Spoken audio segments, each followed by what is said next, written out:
see.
Mm.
One, two, testing.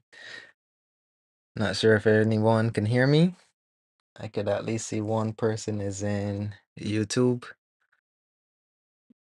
Great in the comments.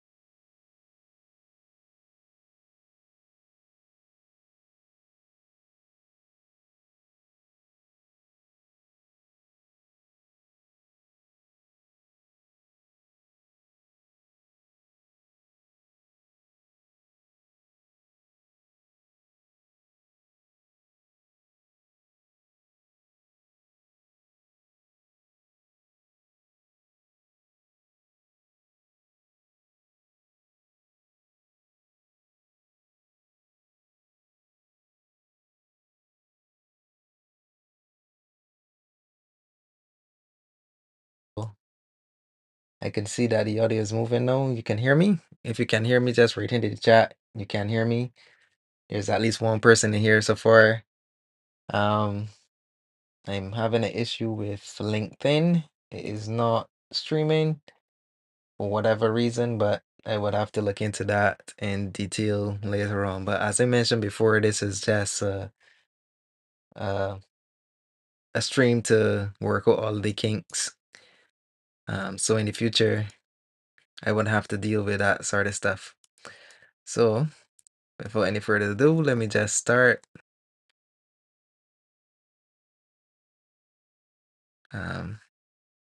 So GZ1, that's going to change my metric scales to units.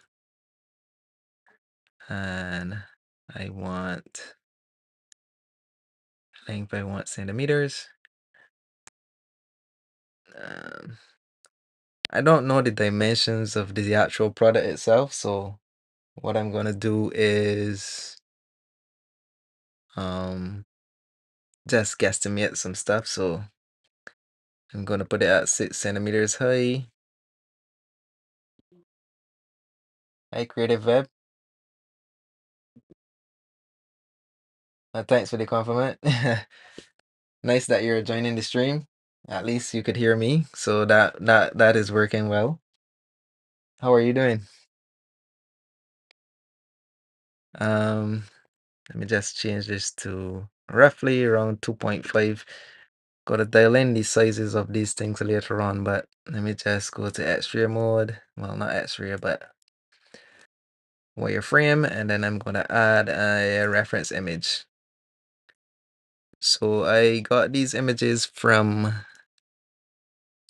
oops, wrong. I got these images online, and I'm gonna use this same one as a reference image that I'm gonna model. Okay, and the audio is okay, cool. All right, thanks for letting me know that. How are you and how have you been? Just bring this across a little bit. I'm scale this a little bit smaller and bring this down. It's not going to be exact dimensions, as again, I'm not sure of the actual dimensions of the product. And the only reason that I like to do that is because it gives you a better idea of the scale that you're working with. So it keeps things in proportion. And even when it comes down to texturing, it makes things a little bit easier knowing at least the scale that you're working with. I kind of like to work with centimeters or inches depending. But for in this case, I'm just going to use centimeters. So now that I have this cube as a rough estimate of how big the product is, what I then like to do is I like to create a mesh cylinder. Currently I'm gonna leave the vertices at 32. You usually change this depends on the level of detail that you try to achieve in certain models. So for example, if you're trying to get a lot of cuts into the cylindrical product, you may want to tweak the vertice count to an even number or something like that to make it a lot easier. But in this case, I'm just going to leave it at 32. Going to tab mode, I'm going to go GZ and 100 because I changed the scale from meters to centimeters. So 100 centimeters is equivalent to 1 meter. In terms of from the center, I just like to have my origin point at the center of the world. So yeah, that will be half of the 2 meters because you know the default cube is always 2 meters. So then I'm gonna type in the same thing, 6 centimeters, and then 2.5 centimeters here. And that is gonna give me a rough estimate too of the actual product. So let me turn that off for now. Let me lock that so that I don't accidentally click on it. And just let me apply the scale. And yeah, I believe now that we should be able to start modeling the basic structure of the product. So before I do that, just let me go to some meta shots. So if I open this one, for example,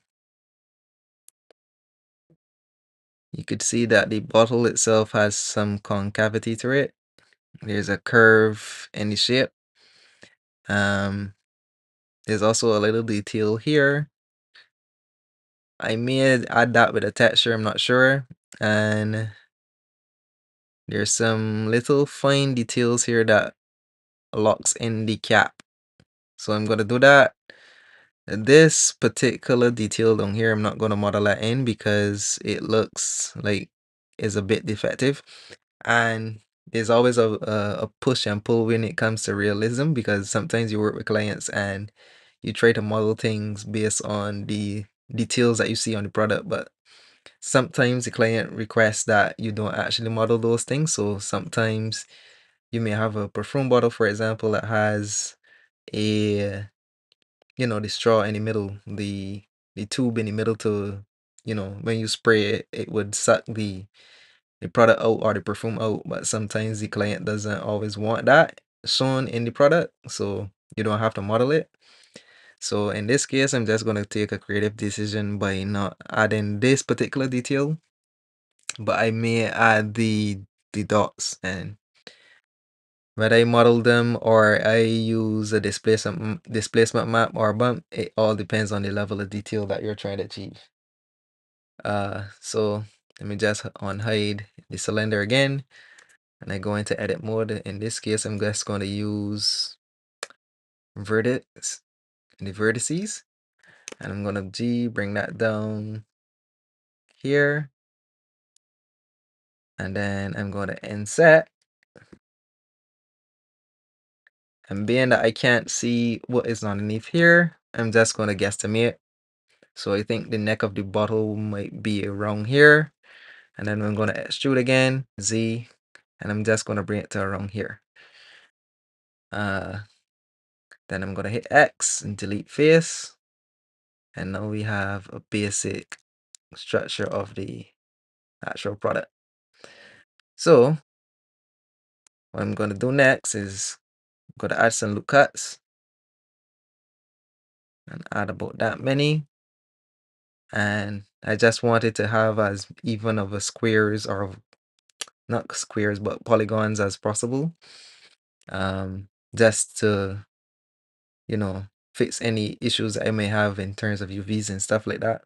Especially if you're adding subdivision, I find that if you do add enough geometry, depending on if you're adding a texture afterwards, sometimes it stretches the texture when you apply a subdivision surface on a low poly mesh when the gaps are too wide, and it makes it stretch the texture a bit. So I'm just adding some detail so that when I do add a subdivision, for example, subdivision surface, as you can see, it holds the structure a little bit better. So then it could just simply just come here, bevel, gonna add 2, go to front view, come in a little bit, and I'm gonna change that shape to 1 and 2. So that's gonna give me a little bit of wrongness. Oops, this one is a little bit sensitive, so let me just try to type in the number. Let's try 90,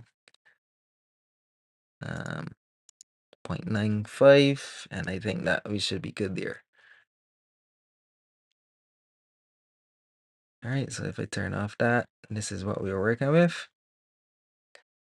And as you can see, we have some clipping issues here, so let me just go to the clipping start, and I'm going to change that all the way to 0.1 centimeters, and that's just going to let me get a tad bit closer to the product when viewing it up close.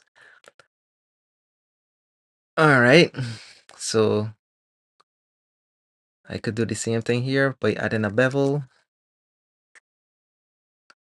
but you know what? Let me not add the bevels yet.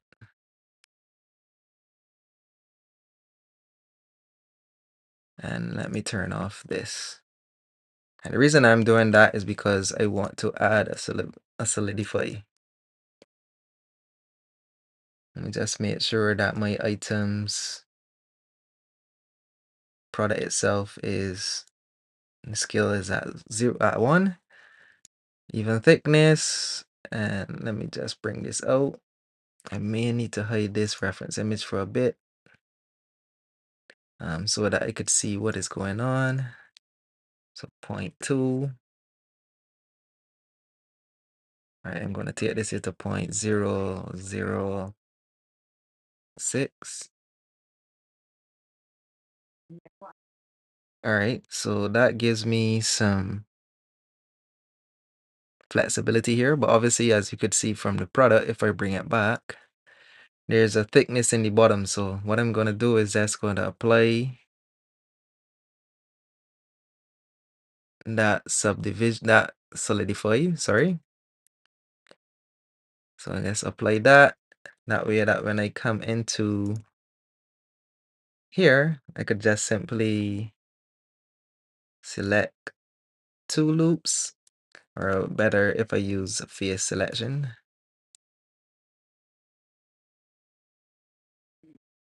Right, so getting a little bit confusing here. So let me just go back to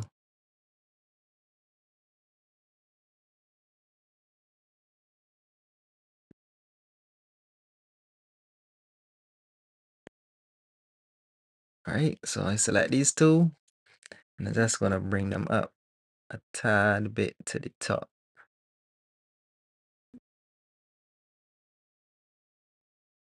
So this one, I'm gonna do the same thing.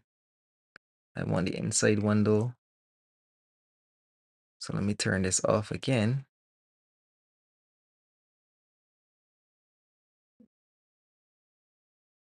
Front.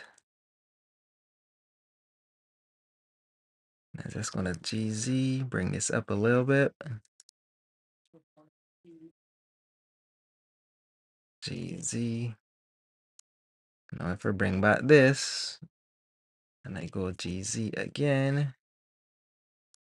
Actually, I'm gonna delete this one. So dissolve that edge, and then GZ.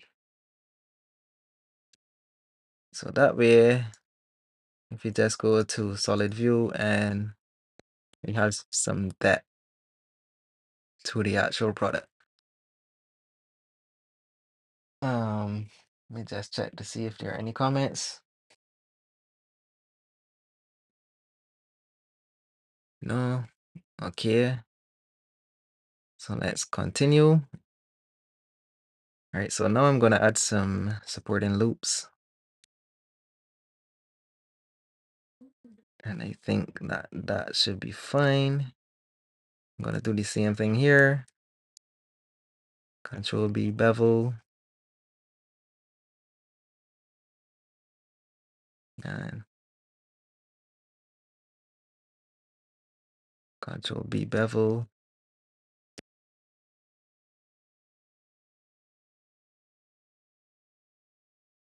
I'm gonna do the same thing here. Control B bevel.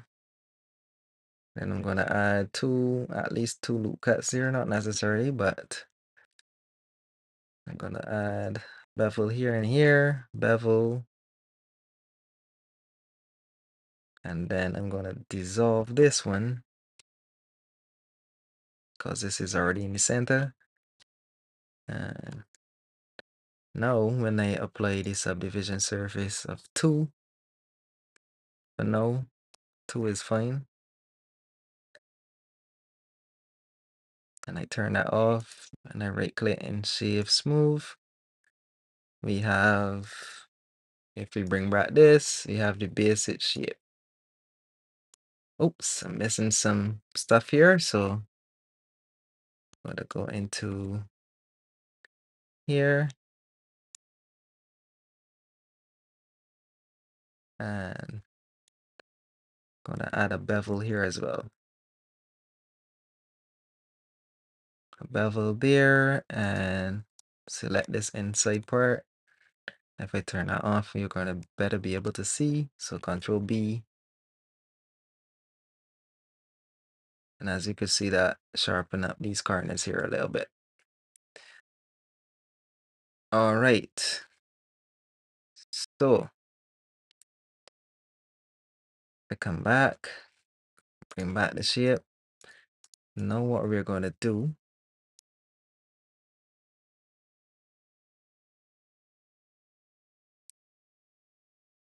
is just want to select this go to proportional editing,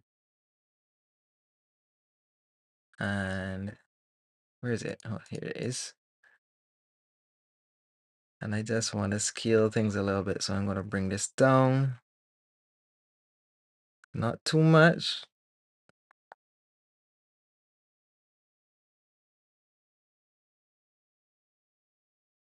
But about there.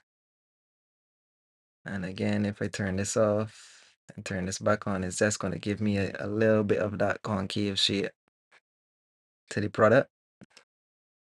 Don't really like it though that much, so let me just go back again and scale.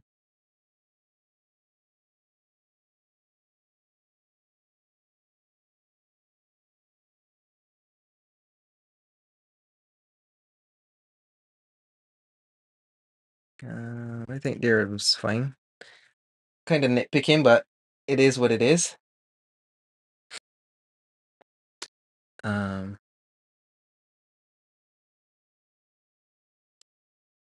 All right. So the next thing that we're going to look to do is sample one of these. Shift D, P, selection. This one I'm going to call bottle. This one I'm going to call neck. I actually don't want a capital.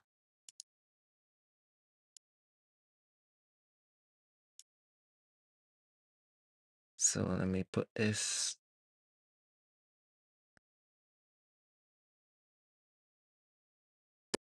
So if I do take this up a little bit, first thing first, before I do that, let's reset the origin. And then I'm take it a little bit, so make that gap. And go to tab, easy, E.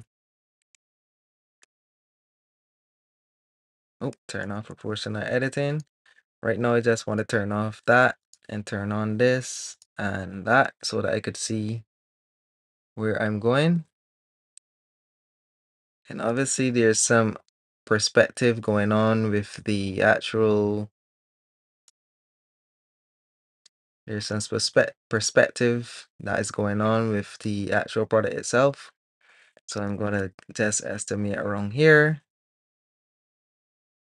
E, S, E, Z. Scale that in a little bit like that. All right. So if I do that, another thing I want to do is hold on here, E, S, E, Z. All right. So again, I'm going to isolate this for the time being. More than likely, I believe that the normals are right. So what I'm going to do is just add some more supporting loops. There. There. 3 here is fine. And then obviously some bevels. Control B. Bevel. Control B, bevel. Control B, bevel. Control B, bevel. Control B.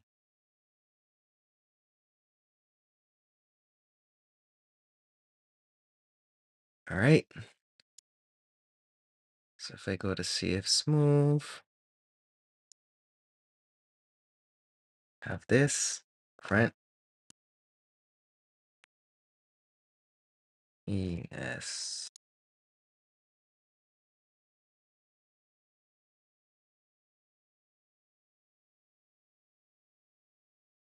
EZ.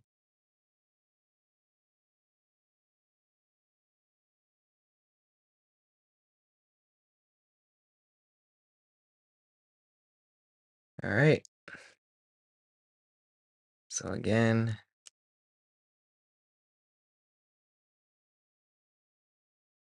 Control B.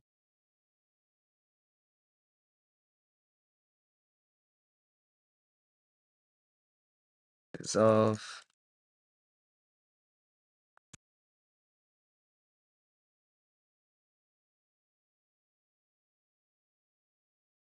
All right. No more comments so far.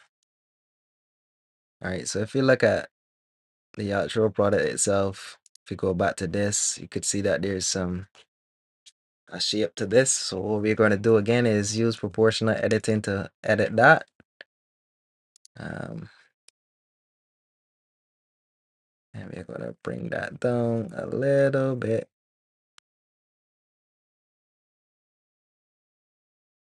And that's just going to allow us to have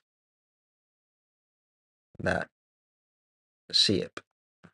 And even if I put it into wireframe, you can see it basically follows that same contour. So that is fixed. The next thing that we're going to move on to is the actual, this part here, similar concept. So what I'm going to do is sample this ring, Shift D, P, selection. I'm going to call this one cap. Now with this one, I'm going to again reset the origin to geometry. Go into wireframe. I'm going to scale it down a tad bit, and then I'm going to bring it down to around here. Go into edit mode, select everything, easy, bring it to around here, and then scale in the top. I don't want proportional editing.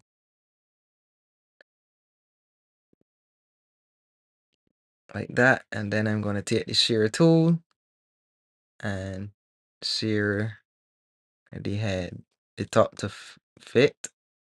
So then breathe. So roughly around there, and bring that back to the selection tool.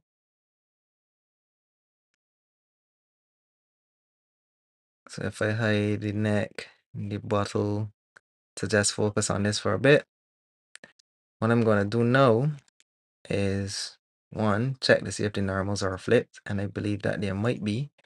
So select everything and then Shift N, and that fits that. And go back into edit mode, add a couple loop cuts. I think this would be fine. Just trying to make things as simple as possible. Well, not simple, but you know what I mean. So if I add that and then I add an insert 1, insert 2, insert 3, insert 4, delete face, select, and then grid fill.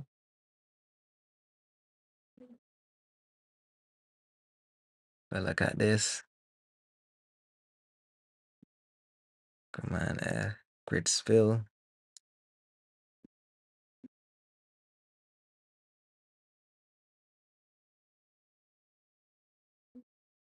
And I want that.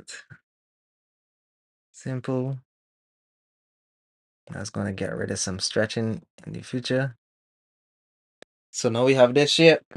Now the only other thing that we need to do is to, let me just check behind stream to see if everything is going well there, because I'm not getting any analytics from at least the streaming platform here.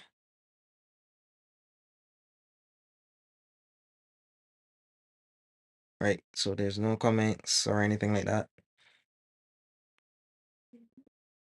All right, so again, I'm going to select from the center, go back to object view, and I'm going to actually use proportional editing again.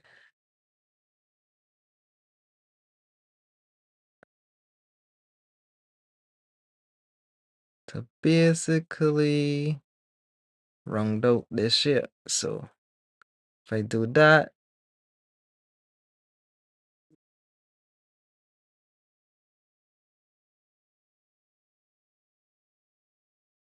I see a problem.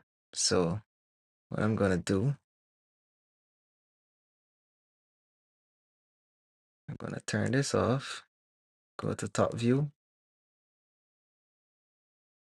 tab. I'm gonna select these faces here, well, this one, and I'm gonna grow the selection.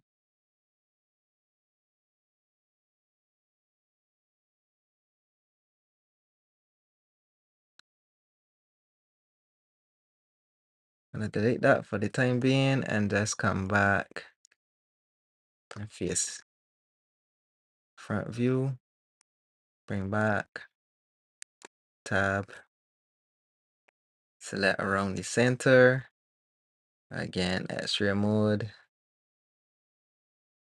and this is what we're working with. I don't want to bring it too big, but I just want to follow the simple shape of the product. So if I add a subdivision on top of that,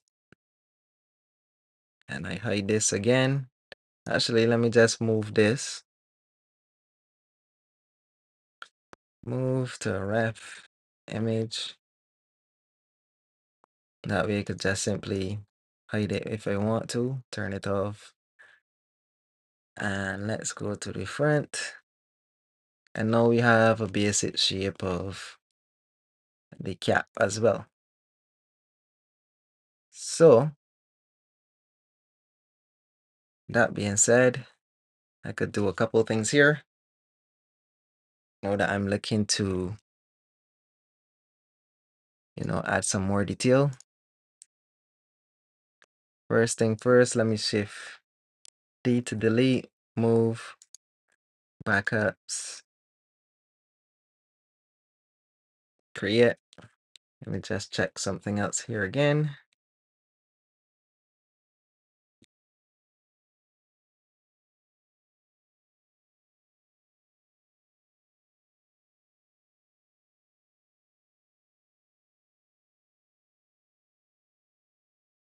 All right.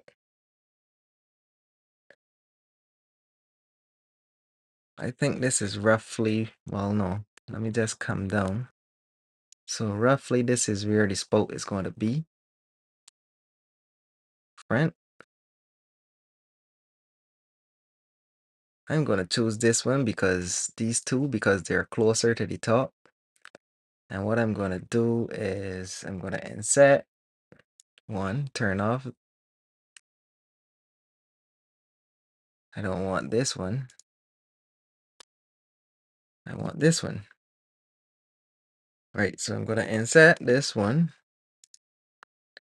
Turn off edge rail. And then right click and then go to loop tools, circle. I'm going to fit inside. Not going, well, flatten.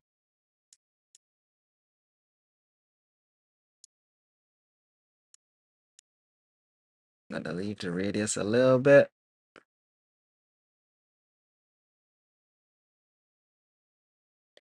And turn off proportional editing again. Scale. All right, so then I'm gonna delete those faces. And then we're gonna see that we are left with a problem. If I turn on the matte cap, you're gonna see that there's some warping going on. And even if I look at it from the front view, sorry, you're gonna see that there's a little shading issues that are going on here. Now, depending on what is going on, you don't necessarily have to fix it because again, it's such a small detail, but I would show you how you can fix it if you want to. So in this case, I'm gonna go to the modifiers. I'm gonna add a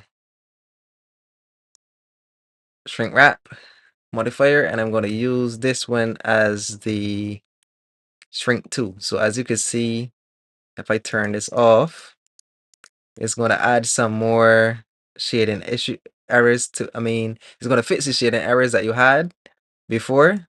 So what you could do is just move that to the top, turn off this, and let's go back to this.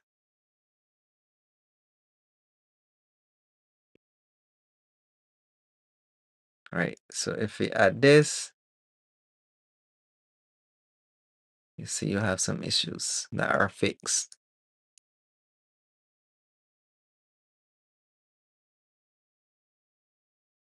This needs to be tightened up a little bit.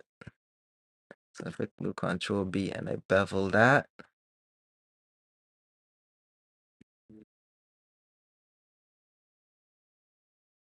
so let me go back to this one now and add the same thing because I don't want.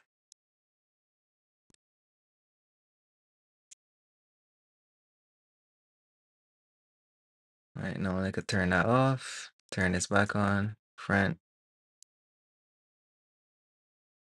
As you can see, it fixes that issue that it had. Whew, and here is getting a little bit hot, but it is what it is. We are tracking through. So then I'm going to apply that subdivision, that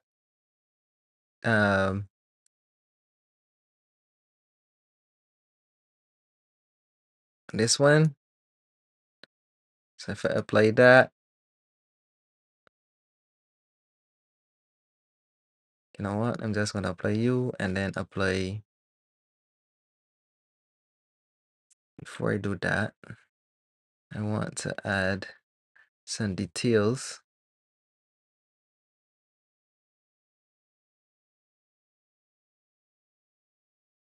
I have to apply this one too. So let me apply that. All right. Let me just make sure that this is actually a circle on that. And then if I extrude,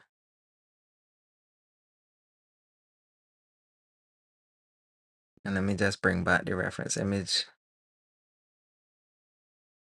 Scale X0, GX, and then scale down a little bit.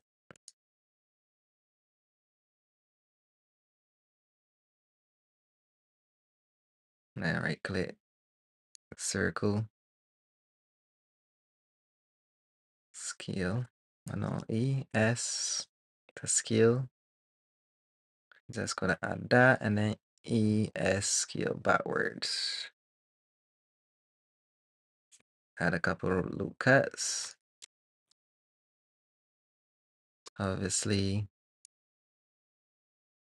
the old trusted bevel. We add a bevel. And there you have some replica of this. So what I could do now is just move this down. Sorry, tab. GZ. Move this down a little bit. Again, it's not going to line up 100% because of the perspective, but as you can see, roughly the height and the slant is fixed. And if I go off from this, turn off this, and I bring back everything, not the cube, obviously, and the neck, and I come from isolation mode, now we can see that we have something resembling this.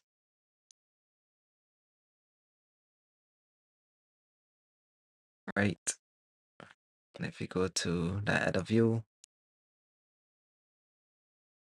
we have something like that. Now, what I see is that this has a little bit wrongness to it here as well. So let me see if I could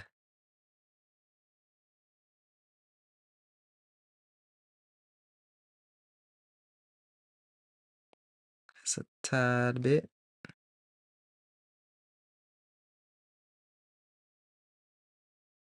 And then scale it a little bit. That way, you could still fit between here.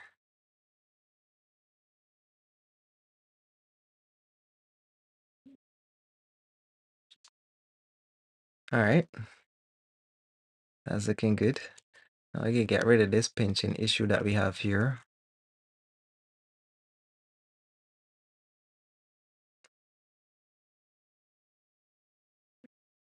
I think this one, delete faces, and then rid fill, top.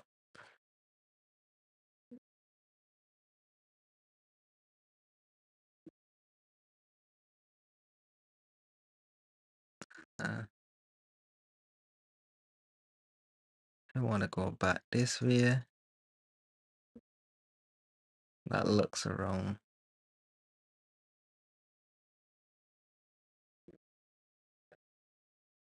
That looks straight enough to me. Let me turn off simple. All right, let me leave that as that. Has some pinching issues here though, but let me just get rid of those and just do a solid. Still have some shading issues.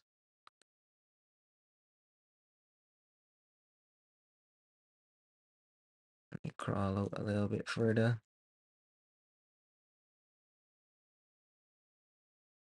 Don't want to waste too much time on this particular issue here though, but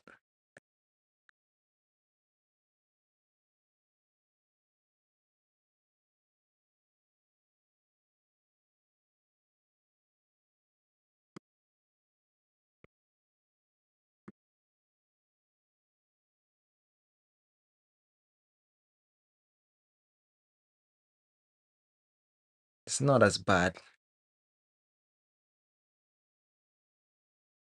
It's not as bad.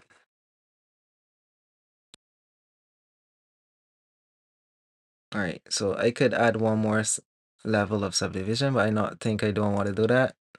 And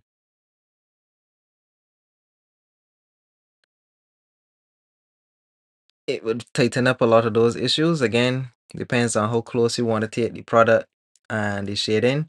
Then that would depend on the quality that you are going for.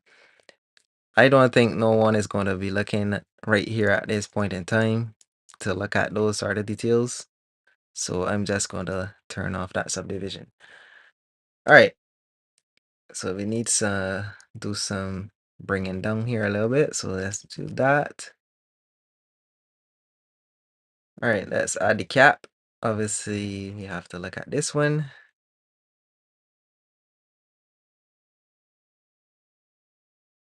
Is this close to the edge? No, it's this one I want. So Shift D, P, selection. I should call this one nozzle.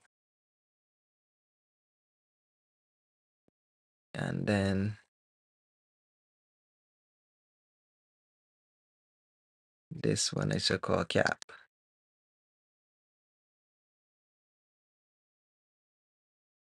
So I go to again, go to front view, AZ, go to wireframe, turn on the reference image. Just give me a minute. It's getting a little bit hot in here, so I have to make some adjustments to the airflow.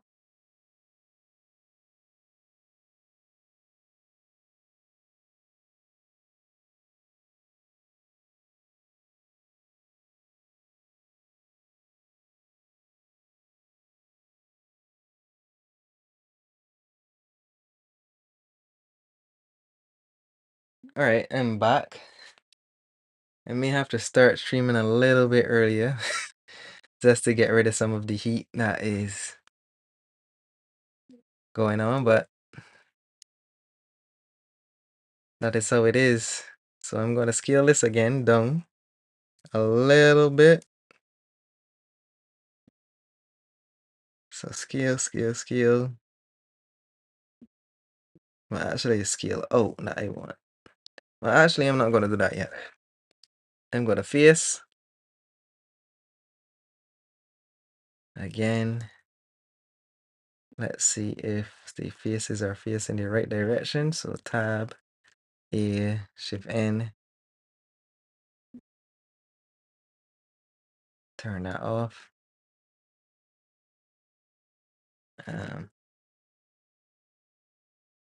Just gonna add a couple squares in, and then add a couple of these in as well. Nothing special on this one. And shade smooth. All right, we are going to do the same subdivision, solidify stuff. So we're going to do solidify before we add any bevels. So let's turn off subdivision for the time being. The scale is right. Even thickness. And let's do another 0.04. Well, actually, what I need for this one is to be able to see it with the actual product. So let me just turn this off.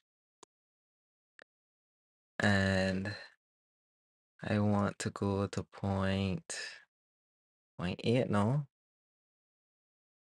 Actually, let's just go to 0.1 and see what happens. So 0.1 is a little bit too close. It could work.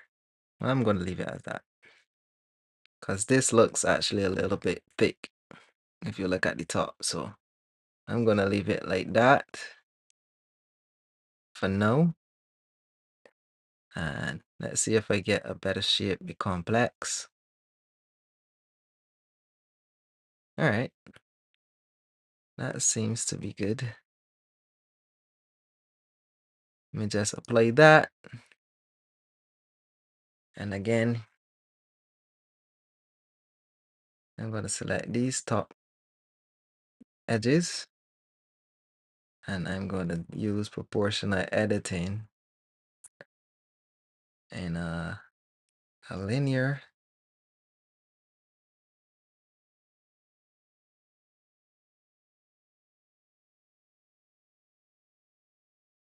A linear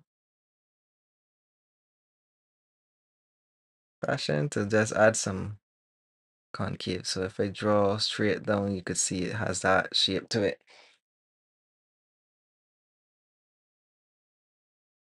All right. So scale is intact. Now what I'm going to do is add some bevels. So a bevel here. Don't want them too sharp. This one. A bevel here. Oops. Here and here, I want a bevel.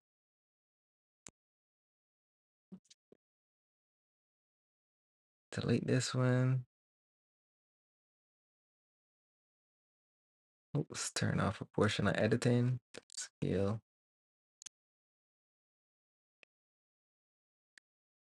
All right. So I'm going to hide this one again. And let's focus on the neck.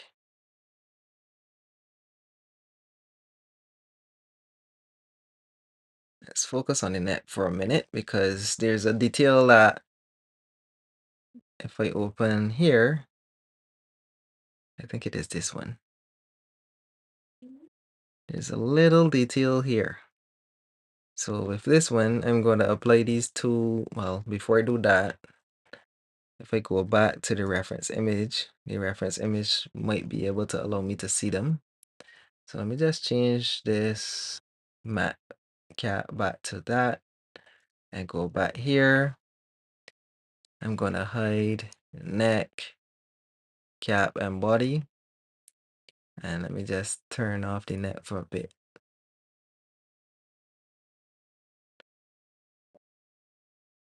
So there's an image that I was looking at. I think it was this one. Is it this one? Which is the same one? Right. So here and here is the two details that I saw. I think it was another image that I have that I don't have downloaded right now. But there are two levels of details that are here. So what I'm gonna do is when I go back to here, I'm gonna go into face selection mode, and when I go on the left side, here's the center. It was roughly here. This is 1 2 1 2 3, and then the same thing here. So 1 2 3. So that's 4, and then I'm gonna apply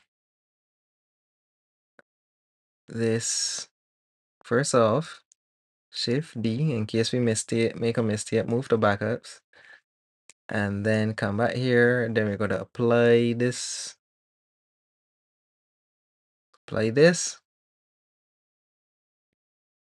and then we're going to go to individual origins, we're going to go to normals, we're going to insert, turn on edge reels, then we go to E, extrude a tiny bit.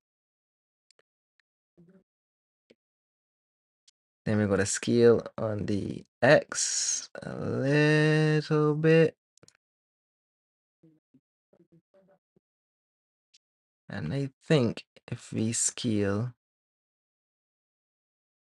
we're going to have something like that.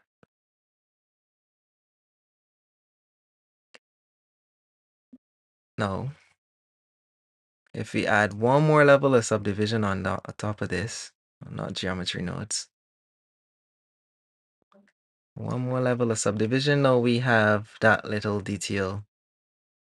You could see it much better in this one.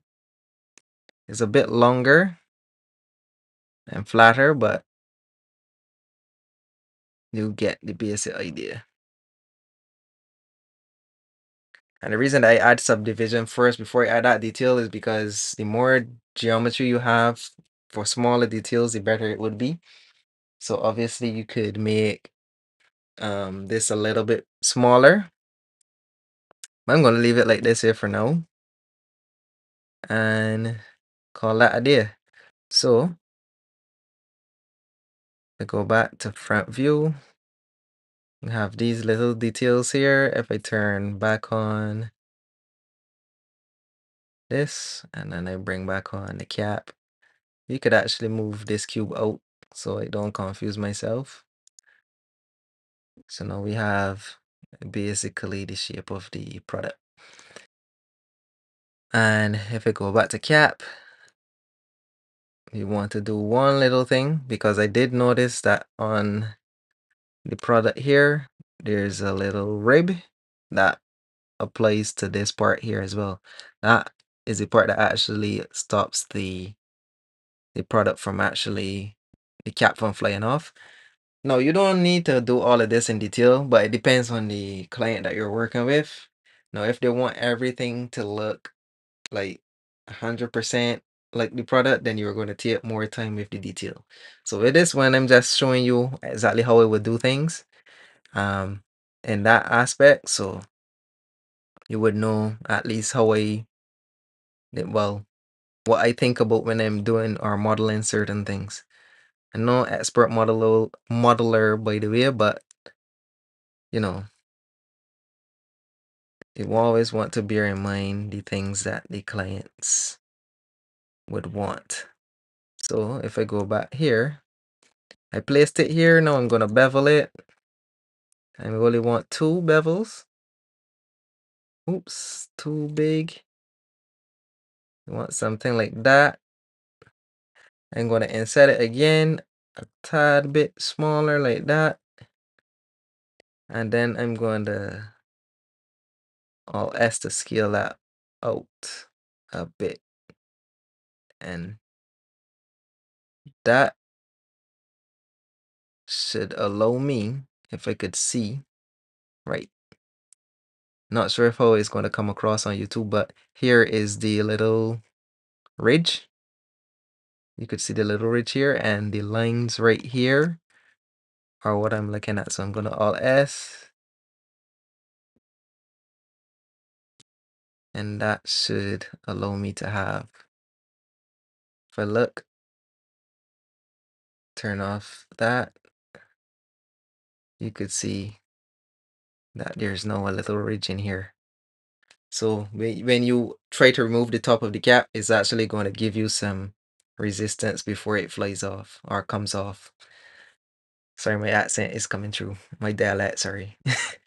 um, so yeah, I think that's roughly it. If I look at the references and stuff. Now the only other thing that I need to model or make, I would say it, is the actual product itself inside of the bottle. So what I'm gonna do is go into X-ray mode. I'm gonna do Control plus, and I'm gonna select all the way to the top.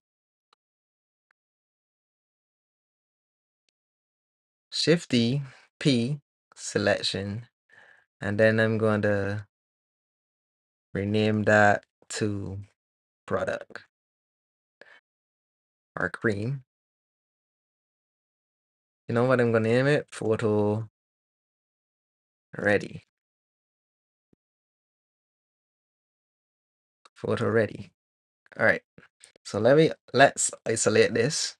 And one of the issues again that you're gonna face with this is to always make sure that the normals are checked and that the normals are in the right direction. Because if they are not, then you're gonna have some issues when it comes to you know, shading and stuff. Things are not gonna look right. So I'm gonna hit A, Control again, and now that the normals are fixed, we can move on. And then I'm simply gonna close up the top of this. So hit face, inset, inset, and that's about it. So if I come back here, we're gonna go in X-ray mode again one more time, and this time you're gonna change it to random. And what I'm gonna do is I'm gonna make this a little bit bigger because we don't want these two faces here from the product inside and from the actual photo ready are going to be in the same place. So you're going to have an effect where a issue, sorry, where what we call z fighting, and that's basically where two faces are in the same position at the same time, and it's going to cause a lot of flickering that is going to happen. So to fix that, I'm just gonna hit scale Alt Z, Shift Z, and that's gonna allow me to scale on the Z and Y axis without changing the height. And as you could see, I'm intersecting the glass by a small bit, and then I'm gonna scale by Z a little bit, and then scroll all the way to the bottom, and then just move it down a little bit as well.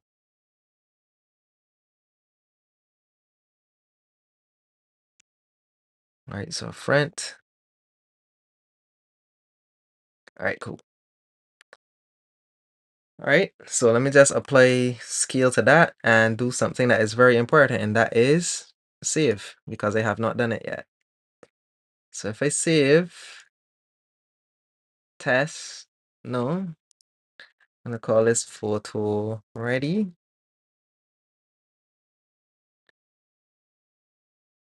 No, if Blender crash, at least I have some stuff. And either way, I could always go back to recover and autosave. And if I lost anything, I would be able to recover it from there. All right. So I'm just gonna go to some brief what you call it? Shading now. So let me just go to shading. And now we have the spinning beach ball. So yeah, let's turn that off. Let's go to cycles, GPU. Could leave it like this here for now. I don't think it should take that much resources from my laptop. All right, so this, I'm gonna call this glass.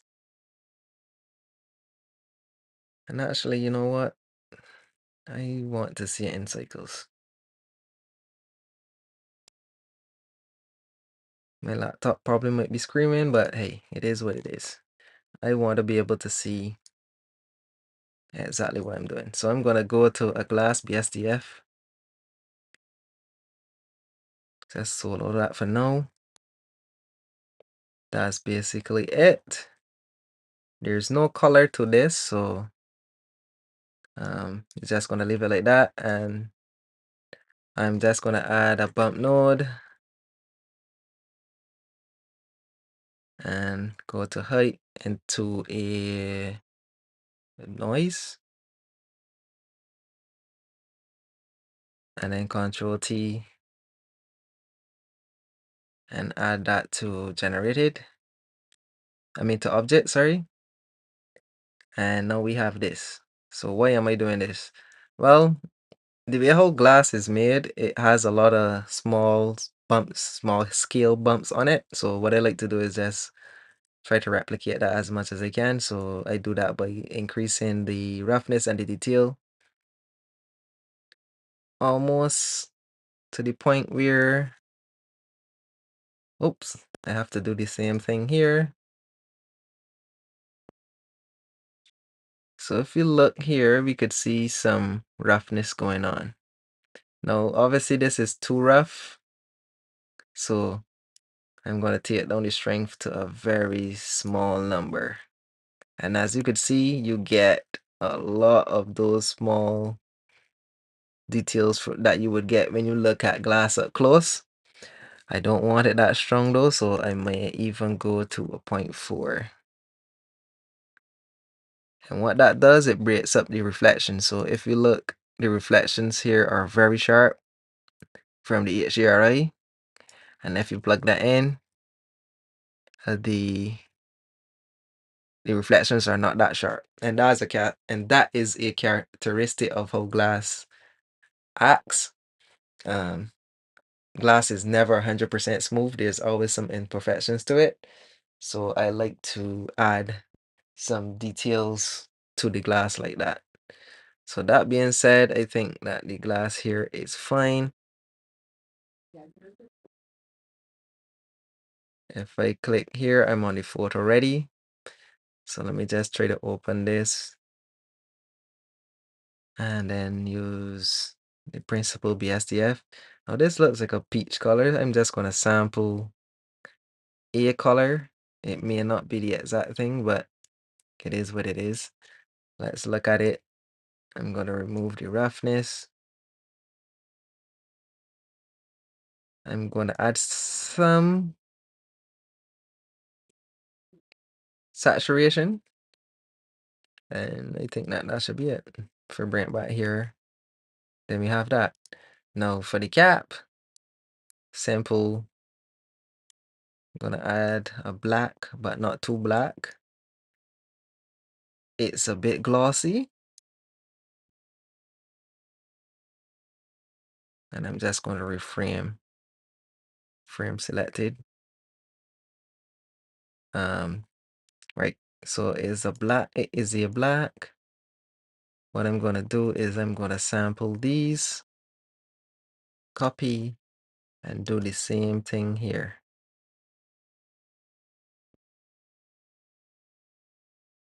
That way I could take down this a lot further and I have some details again. So the reflections are not 100%. Um, but I'm gonna take it up a little bit. Just looking at how this looks here. And maybe I could change the image to look at this one in more detail. It is kind of glossy, so I'm gonna remove some of that.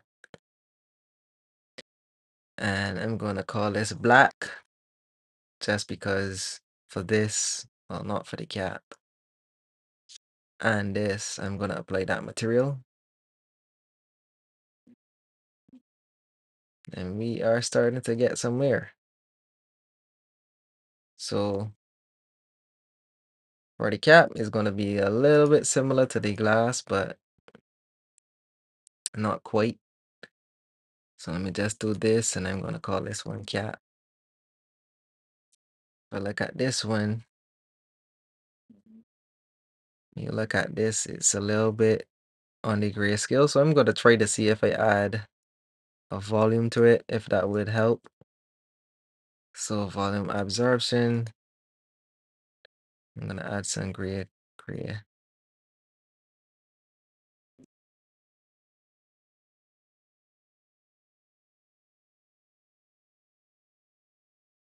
I actually don't want a glass BSDF. I mean, at least if I change the IRR. Can't remember the IRR for plastic right now. Transparent. And that's IRR for glass. I mean, transparent plastic.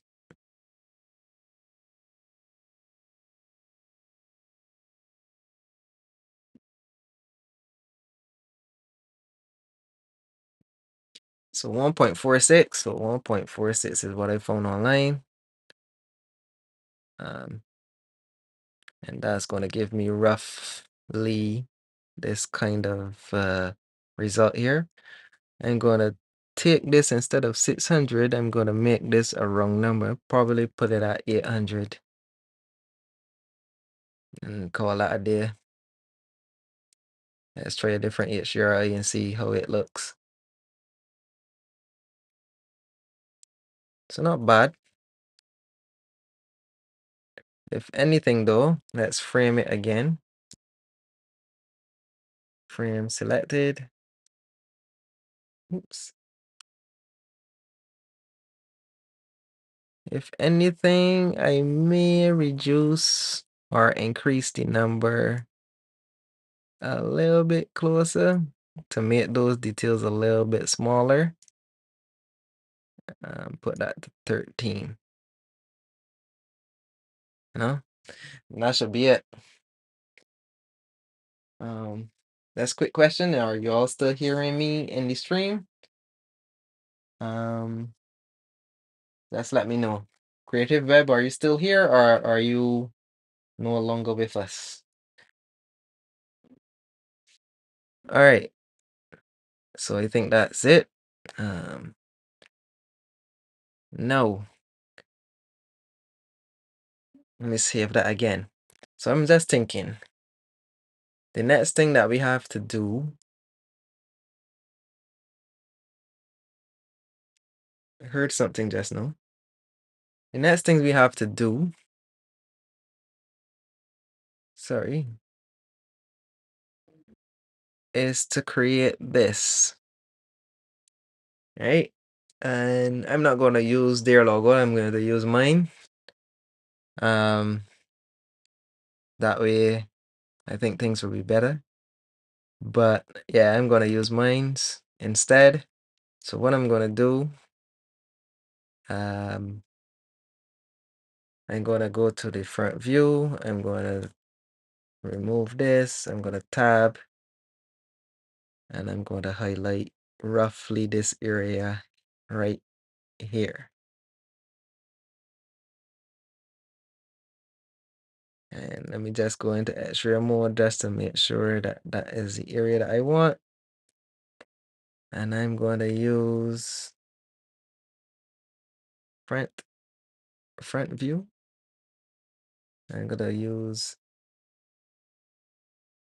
this. So you unwrap. I'm gonna hit A. I want to find out where these islands are. So I'm gonna click on this. I'm gonna hit L, sorry, L. So I'm gonna rotate this like this. Control I. And I'm gonna make these very, very, very, very, very small.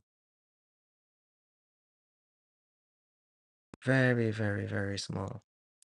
Now this one, I'm gonna hit that. I think I have a UV squares, jet on grid. Oh, I can't do it right now.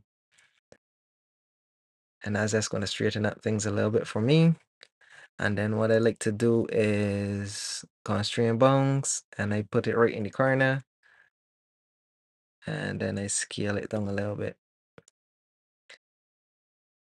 So if I hit Control, if I hit I again, if I hit this L, and then I hit over here, yeah.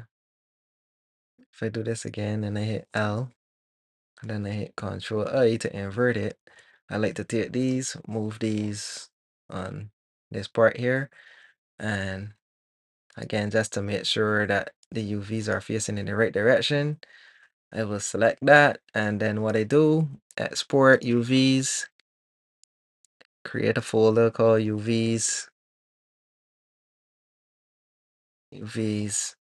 change the file format to the size to 4096. Again, depending on the quality, you may want to go smaller or bigger depending on the level of detail that you want. I'm just going to use 4K right now because that's what I'm custom using. You could change it to PNG or whatever. I just leave it at PNG. And yeah, and then I export. Let me highlight this to make sure. And export 4096. Go up. That's it. And then hit export. What? Junaid, hey man, how are you? How are you? Hope I'm pronouncing your name properly. So now I'm going to just open Affinity. I actually opened the wrong application actually. So let's open Affinity Photo. Sorry. Here we go. And now what we're going to do is create the label. So let me go to open and go to personal projects, and then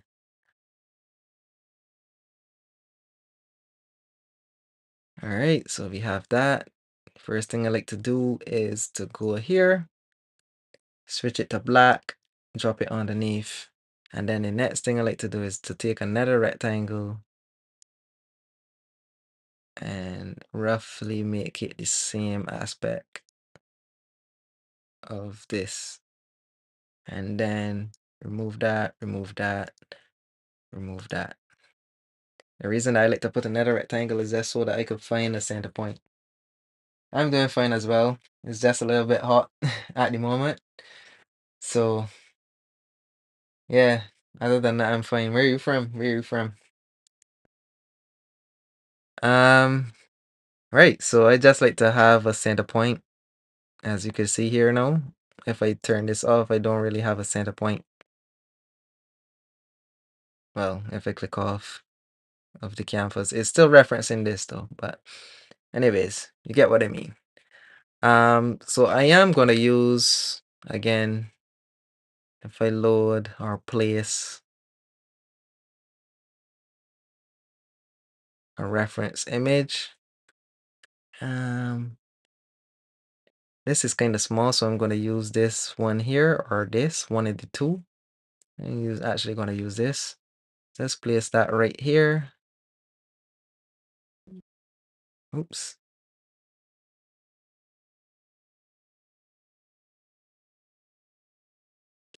So if this was an actual client, what they would do is that they would actually send you their logo and uh more likely a PDF of the product label in a PDF format or in Illustrator files.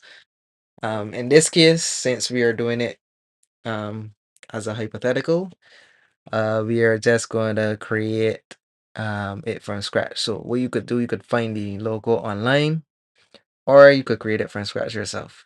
But like I said before, in my case, I'm going to use my logo and just use the text because I'm not sure what font they're using. So I'm going to use a font that is as close as possible. Yeah, it's been a while.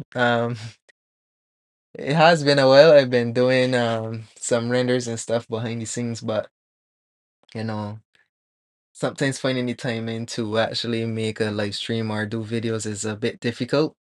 Since I work currently, I'm on vacation, so I have some free time until October the 22nd, until October the 21st, sorry. So then I will be back up to work. I will still try to do some streams. I'm trying to figure out if I should do a stream once a week, like on the weekends, or if I should spread it out over the entire week, so do an hour per day.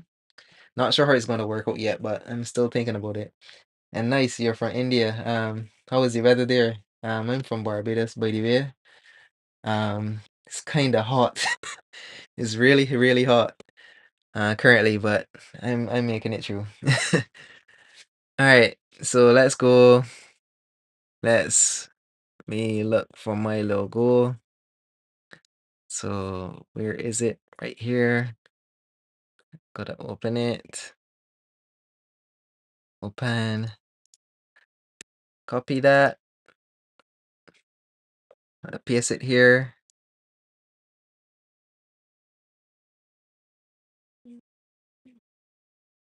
And I'm going to use this as a center point.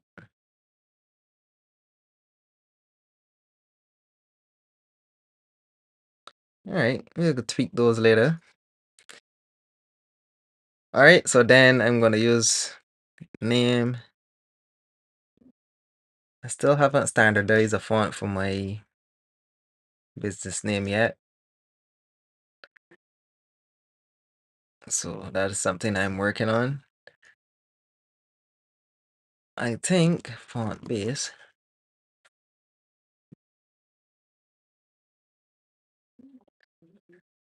Minimize that. The font I like to use recently though is a font that is called Poppins. So let's see if it shows up. Right, Poppins. So let's add. Does that add character to it though? I don't want it too big. Medium is fine. I'll leave it at medium. And then obviously I want to reduce. Or so maybe I suggest take off RGB elements. I mean, you know what? I'm leave it. Let's see, you have some questions here. That would be great. Oh, that's it's true. It seems to be hot all over the world right now. So you were doing freelance work? Yeah, I get freelance work from time to time. I recently finished a project for a local client here in Barbados. Um, but the client sent back some work for me to do, so I finished it yesterday, so that should be fine for now. In terms of overseas stuff, I've done some had some clients overseas as well. but right now things have slowed down a little bit. So I work commercially. I do IT.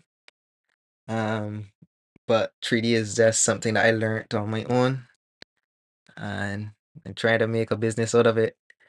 There's a lot to learn, and kind of like trying to put myself out there as well, because I'm not as comfortable putting myself out there, but you have to take risks if you want to, achieve certain things in life. So kind of what I'm trying to do here right now. Put myself out there a lot more and, assist where I can, help people where I can, and provide value where I can and stuff like that. So that is where I'm at currently. What about you? Do you do freelance?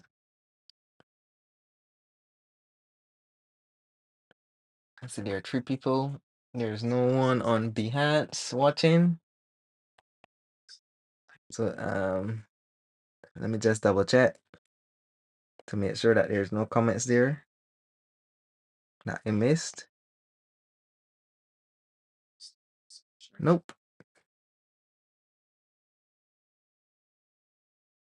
So I'm doing multi-streaming. I'm streaming to more than one platform at the same time. So I'm just checking to make sure that I'm not missing any comments or anything like that. But the aim is to, you know, create stuff to do. So let me see. The next thing that I need is another font. I'm gonna keep everything in the same font family though. Photo. This is photo ready. And I'm gonna change this from medium to probably light. Oops.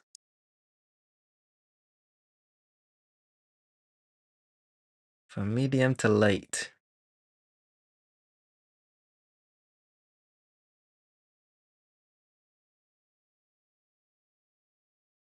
And then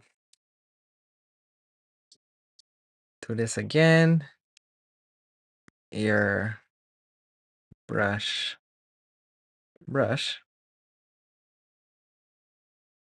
Effect. I'm gonna change that to medium again. Well, not really medium. I'm gonna change it to regular. And then two more things we need are makeup.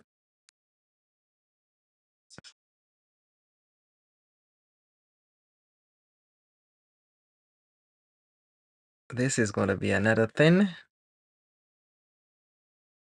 or light. Can I get a bit of thin? I think I'm gonna stick with light. Just make it rather small.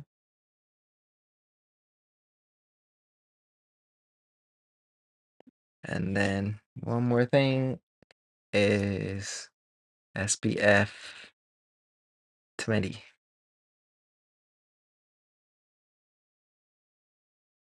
And I'm gonna bring you all the way down and let's scale you to about 120. Seems to be his size here. 150. Let's just round off some of these. This is 200.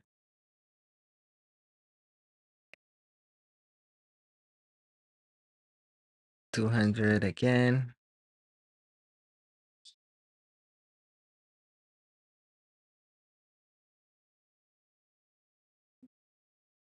I'm gonna increase how tight these are. And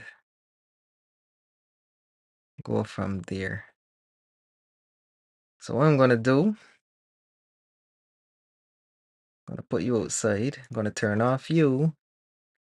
And I'm gonna export you as a, let's see how big this is, a PNG. Let's see. Let's export personal projects, relevant. Let's go new folder, call it textures.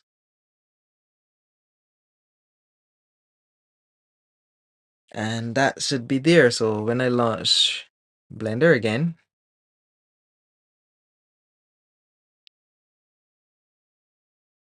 I should be able to go straight here, the glass, and then I add a image texture.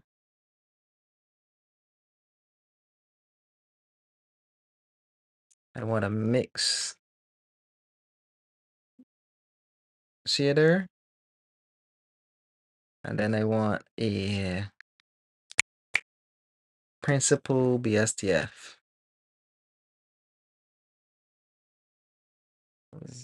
Let's see, but I'm thinking about switching to product visualization.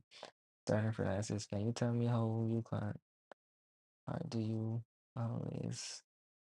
Well, there's a mixture. It's a mixture between sometimes clients reaching out to me when they see my work or um and stuff. Other times you send cold emails and stuff. Most of who I've gotten as client, the most of my clients I have right now, I've gotten them by by them seeing my work. So the client I recently worked with recently, um, they're a local client, but they saw my work on LinkedIn, for example. So I messaged them, I reached out to them, sorry, and they said they like my work and stuff like that, so they may need some work for me. They may need me to do some work for them. So basically, they have some product skills, and they wanted some images for their website. So I was able to create those images for them. Can't show them yet, just as yet. The website is not live, but I have them to upload in my portfolio. And another local client was they saw my work too what time I was advertising it on Instagram in that case. But in terms of actually getting someone via reaching out, I haven't been successful in that yet. I guess that's one of my areas where I'm weak, but it's something I'm working on nevertheless. So I'm gonna plug this in here, and it's a little bit, well, I actually want it to be black, so it's a little bit too small. It's a little bit too small. So knowing that, what I could do again is minimize. I could put all of these products into a group, and that's interesting. In terms of our architectural visualization, um, I know a few people here that do it, um, but not many. There's not a lot of people here in Barbados too that does 3D rendering as a whole. You might more hear about architectural architects, but in terms of product visualization and stuff, there are not much of us here in Barbados. So it's a bit challenging because a lot of people, I find that a lot of people like the idea, they like the work, they like to see it, but in terms of actually doing work where you feel properly compensated for your skills is a bit challenging. So it's kind of hard. I mean, I'm in the 3D, I'm into IT too, but like I said, that industry for me right now, I don't know. I mean, I make a living off of it fine, but I don't think it is where I want to be full time either. So I think by spreading my wings and trying different things, um, you never know what may happen. So I just have to be more comfortable and confident in terms of the work that I produce and stuff, and reaching out to clients and stuff. And I think that would be better. All right, so let me just turn on textures to make sure everything is fine now. So that looks a whole lot better. I don't want it to be that rough though. There we go. So it's popping a little bit more. I think, let's look at this. And I'm kind of going to do the same thing. I'm going to sample the bump from this and place it into this. And that would give you the effect that it's not just laying over, it's not flat, if you get where you're coming from. So it's little small little details like this that, add up over time and adds to the realism of a product. You could add defects too, like more stuff to the roughness of the glass and stuff like that. But again, when you're working with clients, they don't really want their product to look that damaged. So for example, if you look here, you could see there's a lot of stuff here. Well, with clients, you would not want to reproduce that because they want their products to be produced in the best light possible. So you always have to bear that in mind. You don't want to take it overboard, and you definitely don't want to take it overboard, sorry.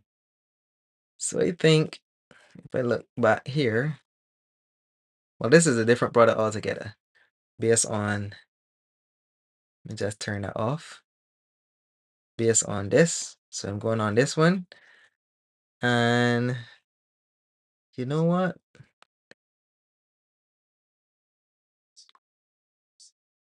I think it is fine. I think it is fine. It's a little bit closer to the top though. So what I'm gonna try to do and see is where mine stands.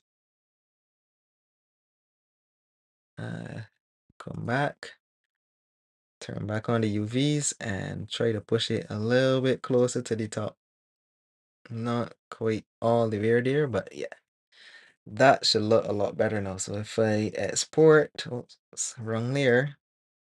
If I export that again, and then I save this also as textures. I'm going to save this as in UVs though, and save it as bottle. That should be about it. So now we could do some lighting. I could close this so that I don't consume as much memory. So quit. And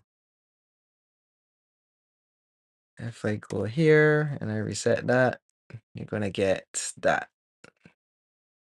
That way when you come here, you get this.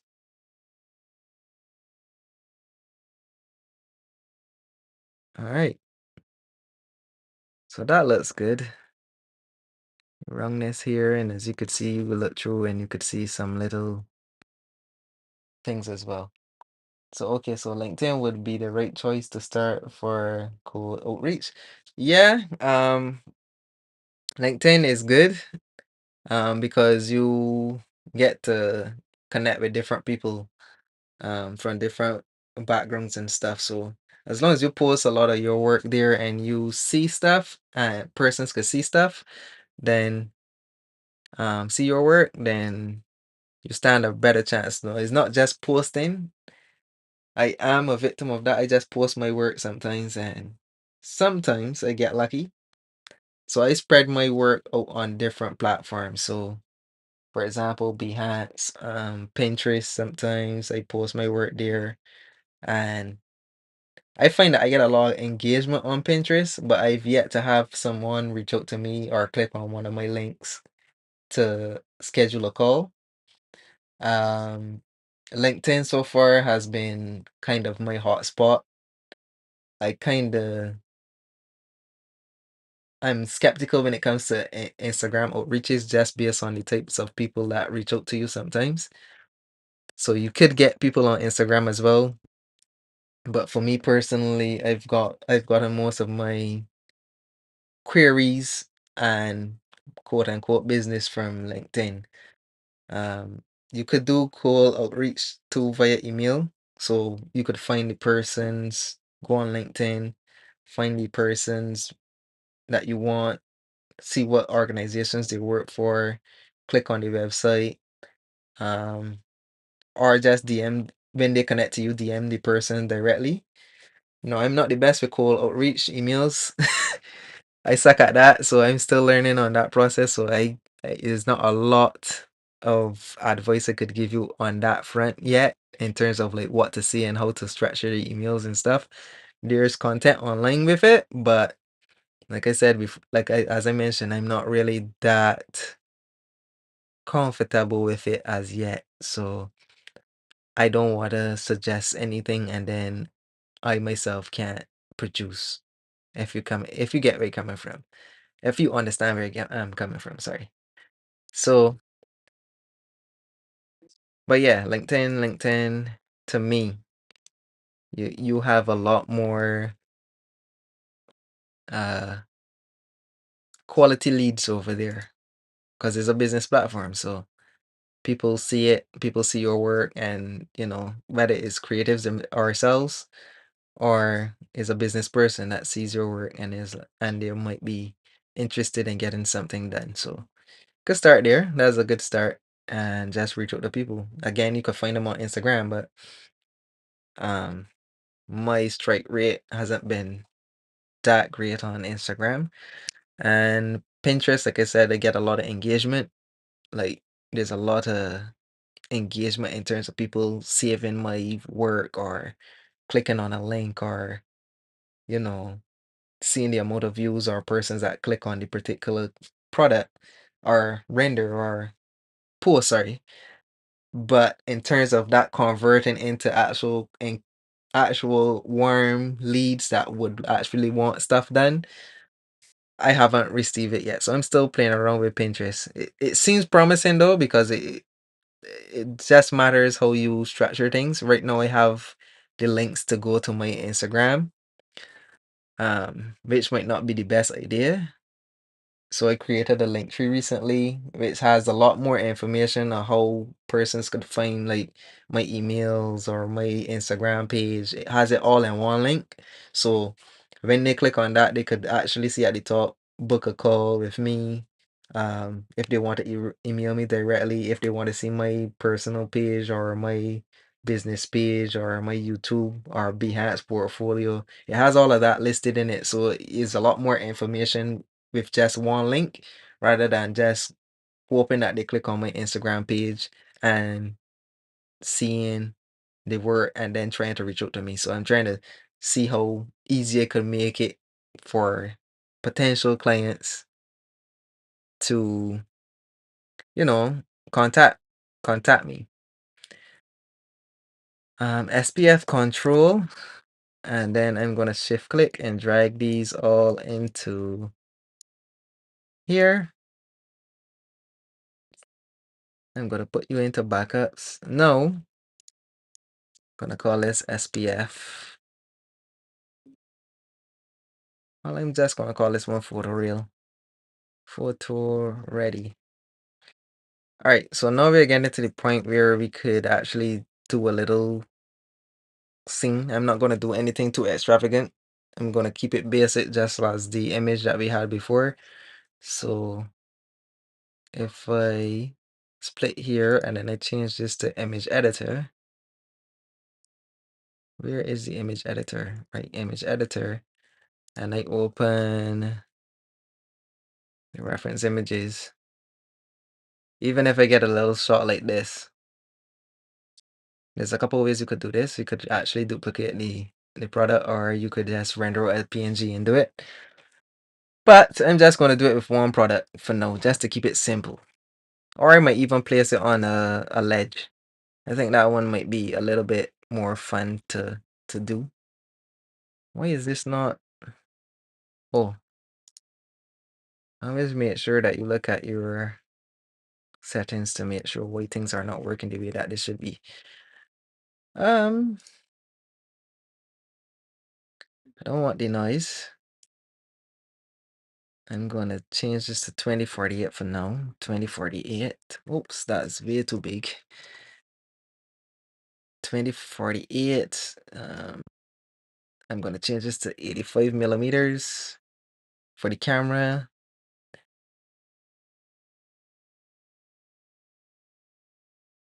85 millimeters for the camera, and let's see. The size, I want it smaller, limits, and camera, CF zones. Nope. Right, composite. I want 1, 2, 3. And that is gonna allow me to place you in the center. And GY. Not sure if that's gonna translate well on YouTube though.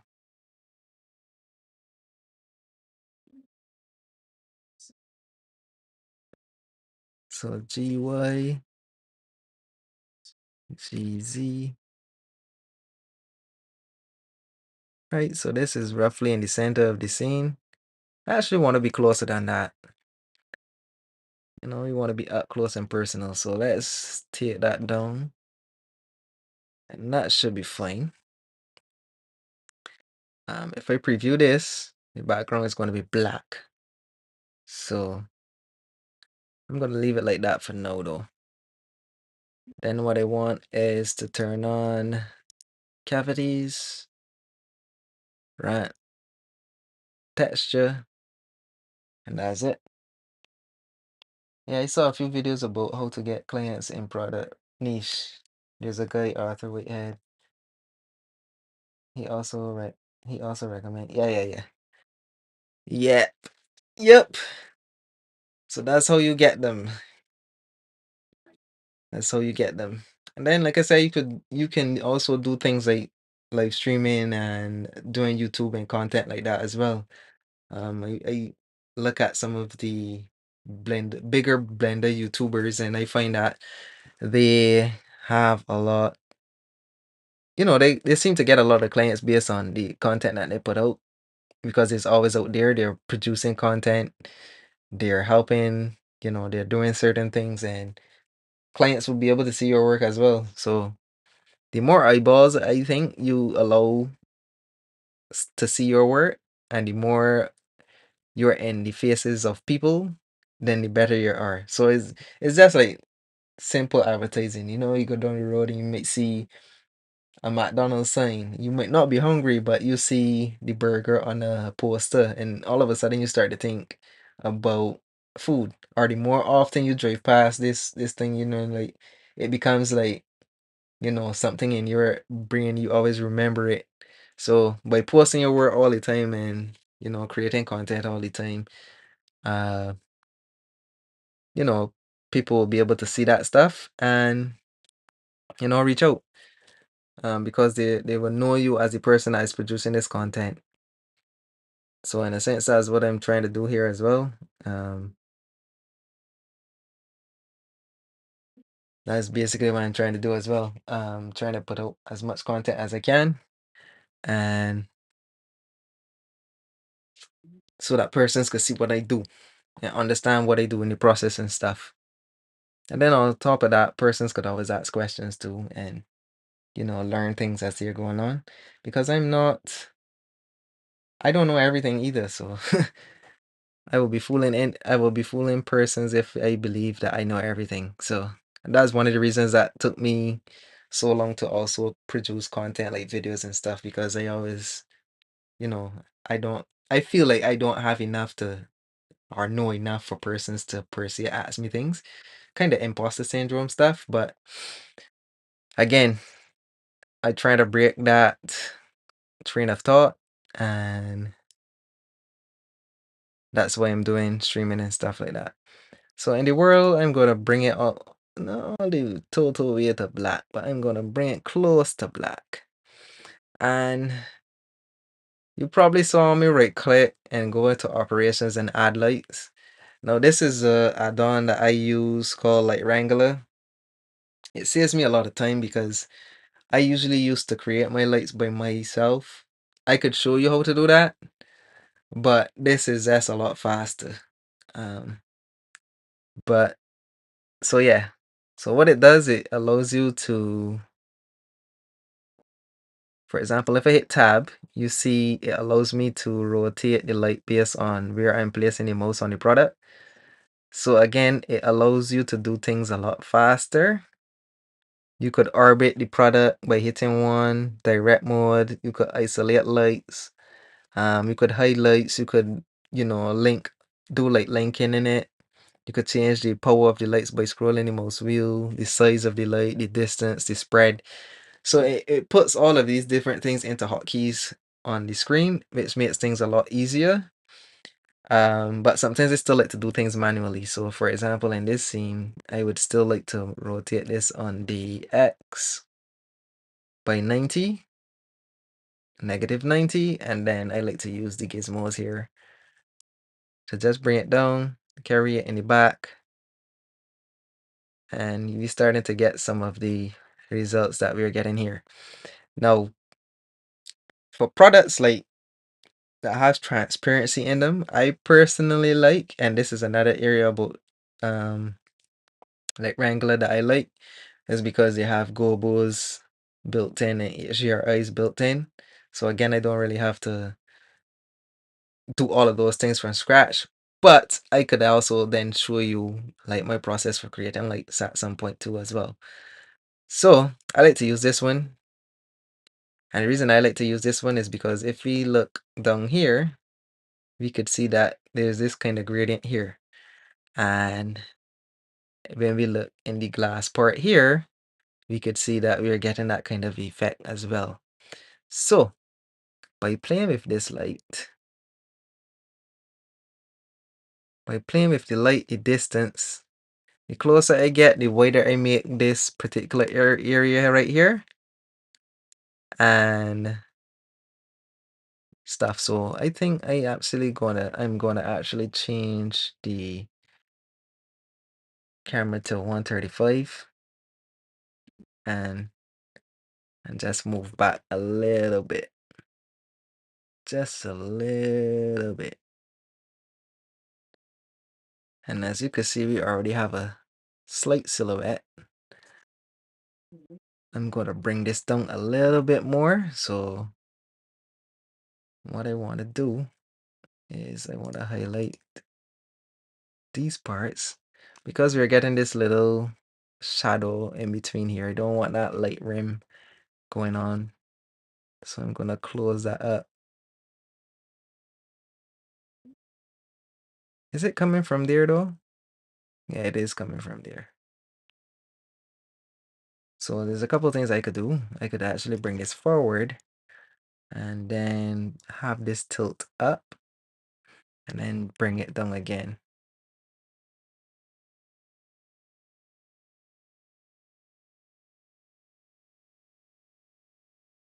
Now, we were looking at two different products. So the spacing in between this glass compared to, for example, this is a little bit too thick.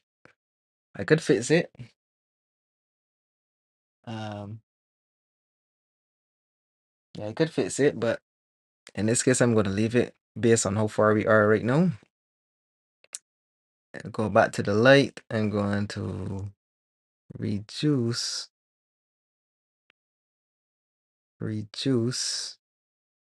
the luminance on that. And then I'm going to go into properties, shading, well, visibility. Oh, the camera is off. Good. Something that is not always the case. So I kind of like that. Now, if we go back to the other image, there's a light here on the right and there's a light on the left. So I'm going to mimic that because we already have the silhouette of the product. So what we need to do now again is right click, product. And this one, I'm going to use Light Wrangler to show you how it works again. So if I hit tab and I place it right here, you could see we're kind of getting that result already. So by putting that there, we have one. And then if I add another one, I'm going to put it on the right hand side as well.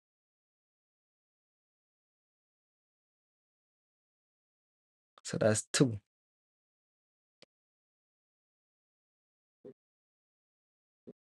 So top, what's going on here?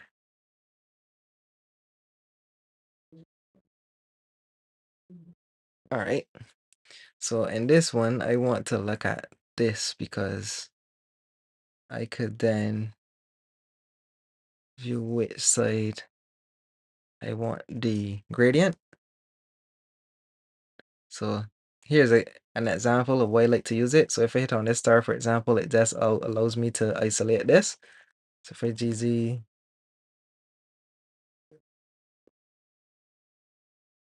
if I do that, I could actually do like this too.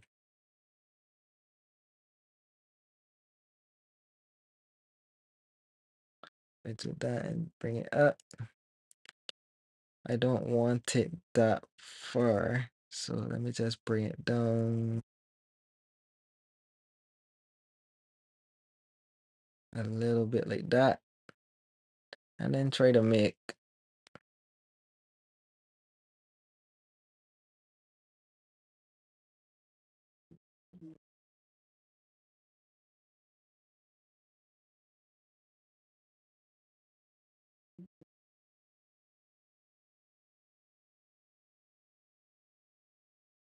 oops, we're getting some issues here. Right, so let me just go forward.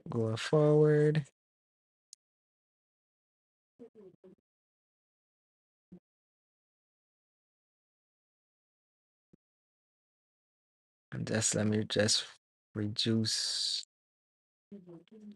the luminance of that light. So if I do that, delete this one, Shift D, front view. I'm gonna rotate that on this axis by 180 and bring it over here.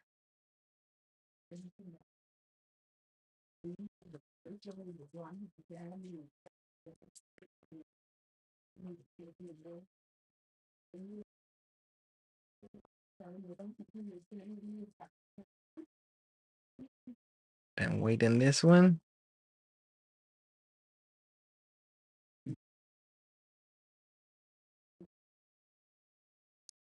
And then I'm gonna increase this one. Well, I'm gonna drop it a tad bit, bring it a little bit closer.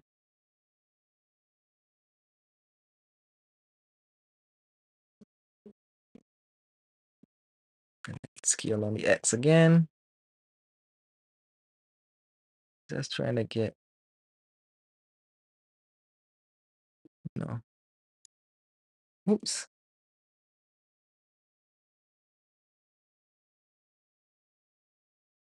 GY.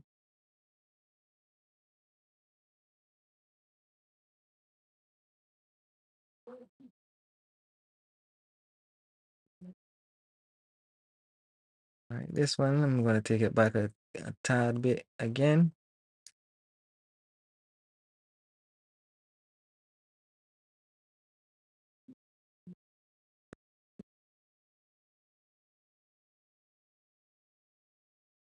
Top.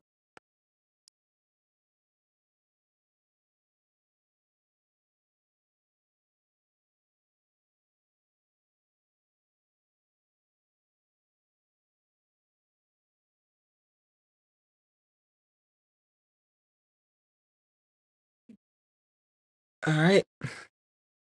Whoops. Here's the part that comes with a lot of tweaking and stuff.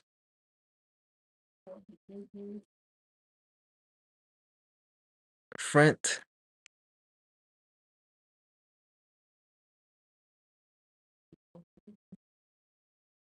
I'm gonna do like that, rotate. And for this one, I'm just gonna go straight down the middle. Straight down the middle, and then I'm gonna change the HDRI again to something like this. If I go from back, right,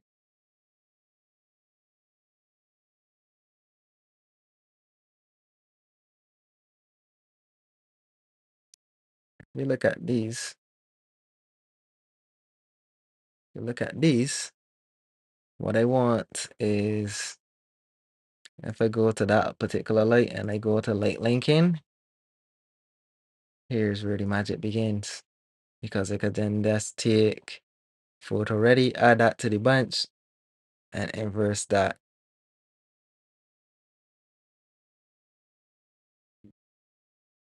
Or let me just remove that. Nozzle. Oops, am I putting it in the right light?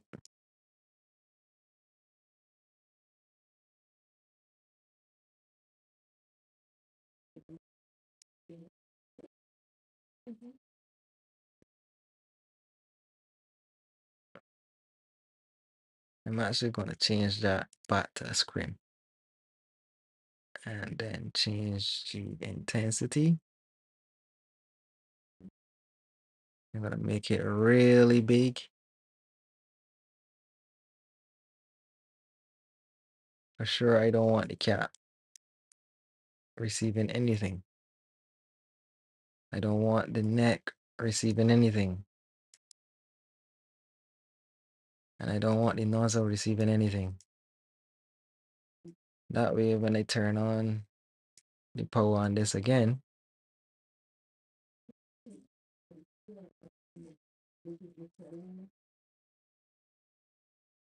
and then I come here and I add a feather to the edge.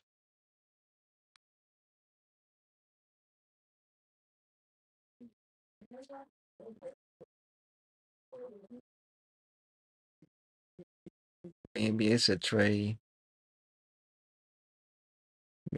try one of these and just take down the power a bit.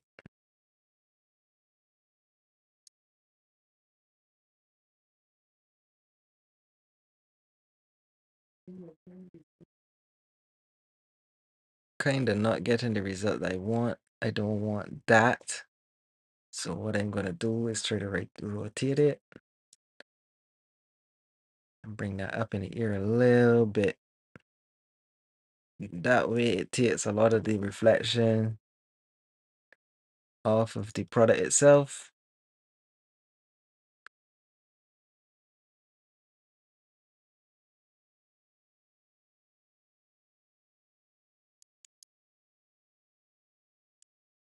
Let me see something. If I place the bottle in here, right, it's gonna hide it because it's behind the actual product. So that's not what I want. What I do want is just to illuminate.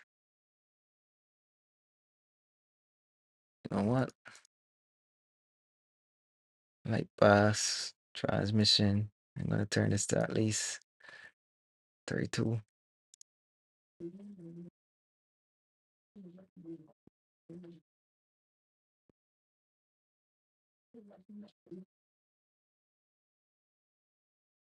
I think I could live it out. Let me see if I could change the product to a darker tone. Whoa, that is way too dark. That's not what I want. I probably have to sample higher. Saturation. Does that look close to that? It does.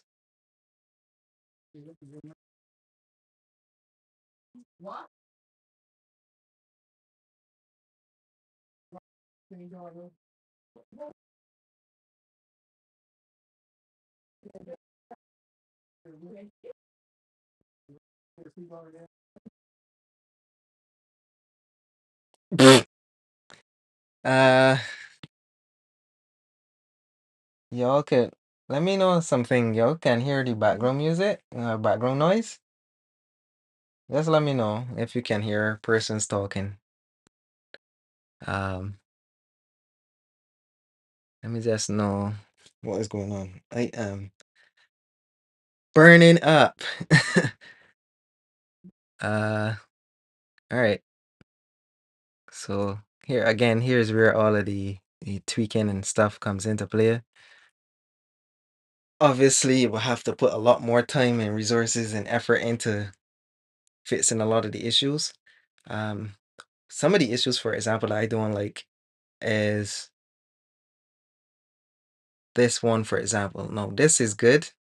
I don't mind the reflection. As you could see, it goes all the way down on the product here, but this edge part here, I don't like that. So I could probably try employing a plane or X or Y90 and trying to see again if I remove this, if I solo this, sometimes the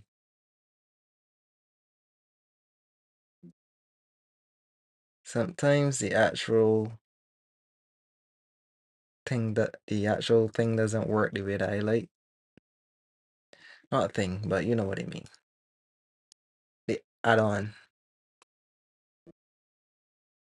Let me name this the flag and then just do black and roughness all the way up to all. And as you can see, the more that I did, as soon as I did that, it allowed me to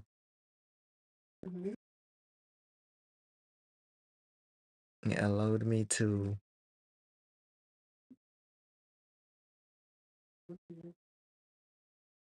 it allowed me to try to fix some of that issue, but then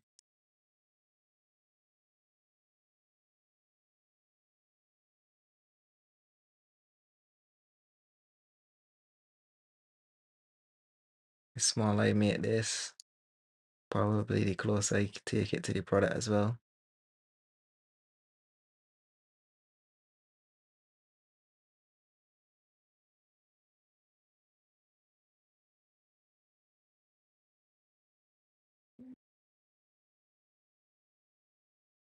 So as you can see, there's a lot of finicky stuff that you have to do sometimes when you want a particular result.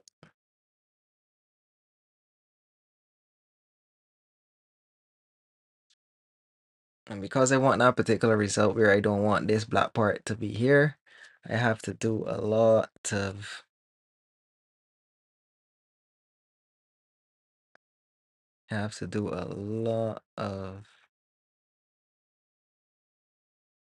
finicky work to find out where exactly can I place this. If it is closer to the light,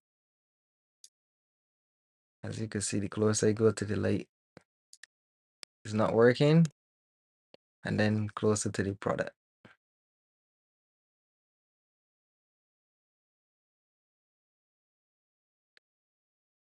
So that's a lot of tweaking.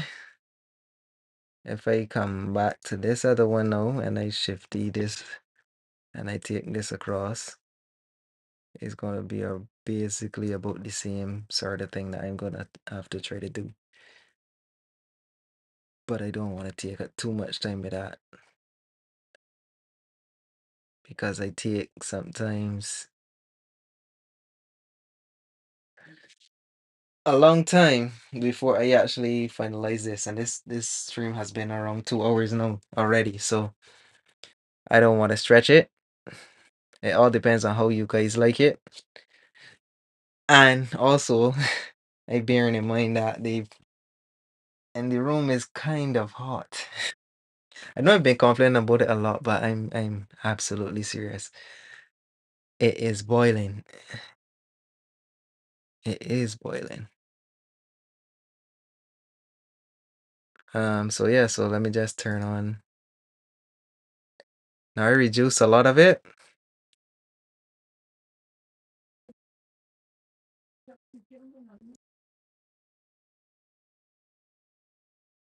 But you see, I increase another problem now.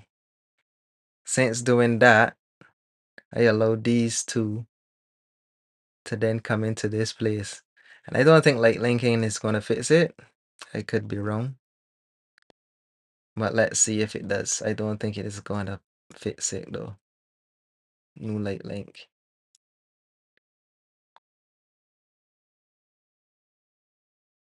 And then plan 2. Nope, it's not going to fix it. It's not going to fix it.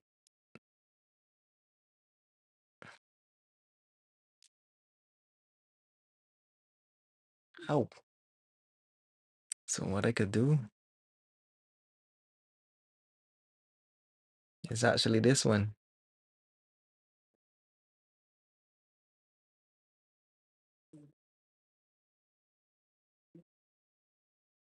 So that brings me to mind. That brings to mind something that I could do. Instead of doing all of this stuff, I could create view layers, which is going to complicate the whole thing. But I think that is going to solve a lot of the issues that I have. So I don't really like to do like linking all of the time. I actually want to go back to that peach color though.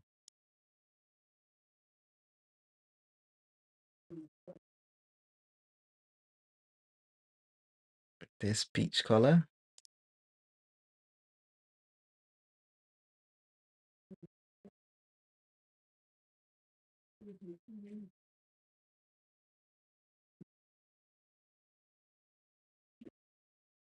Peach, peach, peach, peach, peach.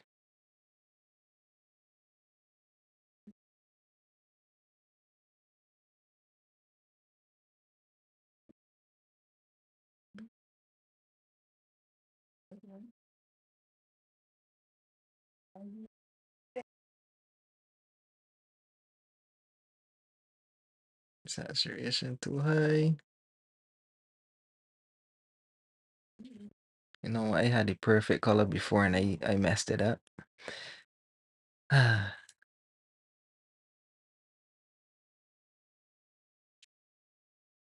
all of that too is due to the fact that I'm on the AGX.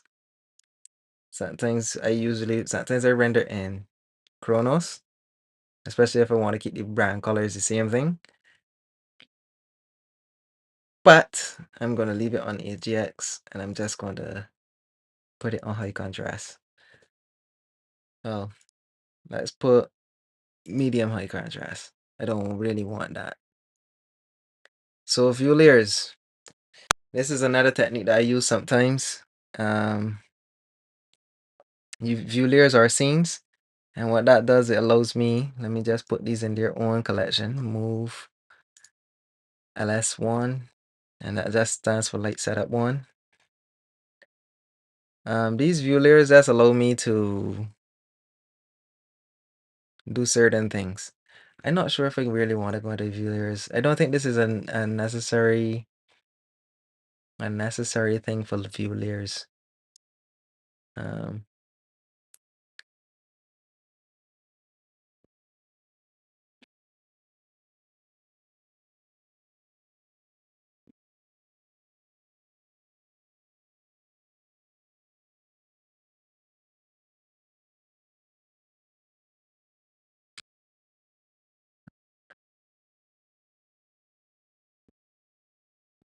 Let's try.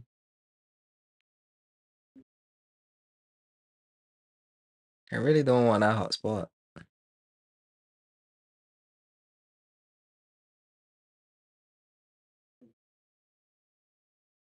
Tab.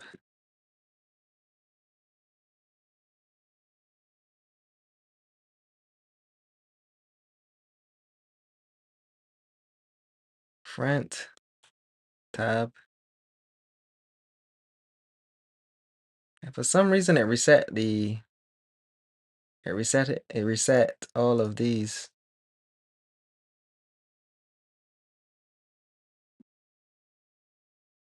That's why you see it sometimes is a bit finicky. I think I want to come from an angle. I think that gives a better spread. To me, that gives a better spread. of the light, and it doesn't affect the bottom part here that much. So I think that's a happy middle ground. It kind of gets rid of that weird thing that was happening there as well. Now, if I solo this is what I'm getting. I could stretch it and get a broader view, and then make sure that it's not on for camera. And the only other thing is this part. These ones are what I'm trying to fix. I do not like this part here. And I'm trying to figure out where should I place these flags. RY90.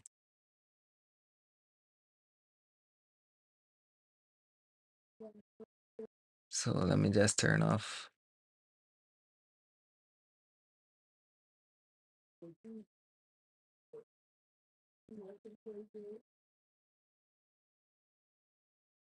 Let's add.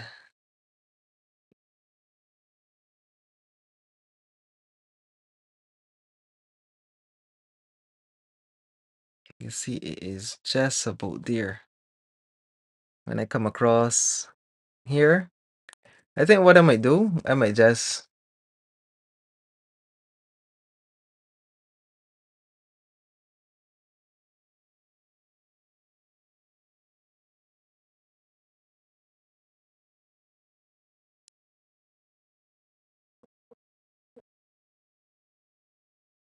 right back.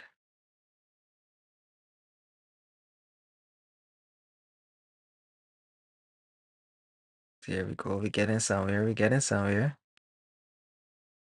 We're getting somewhere.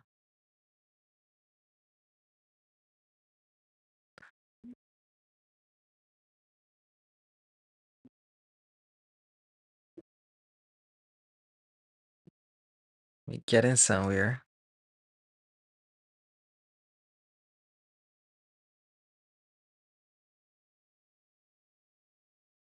We're getting somewhere.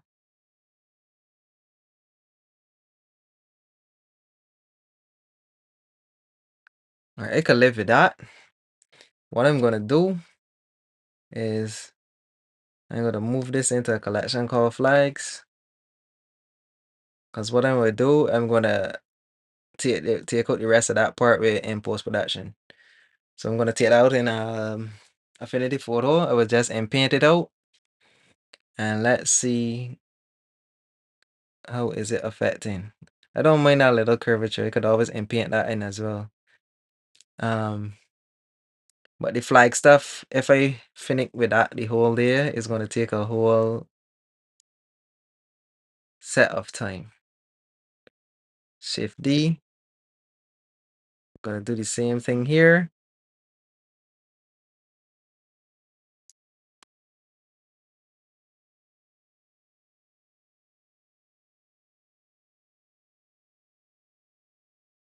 And then the last thing is to make sure that this light is on again.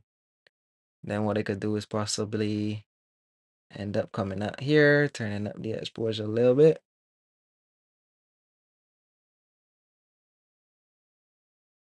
Or increasing the world shadow.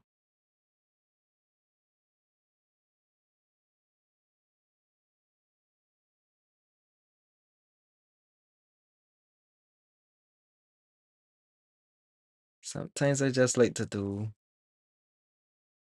full global illumination as well. Let's try that.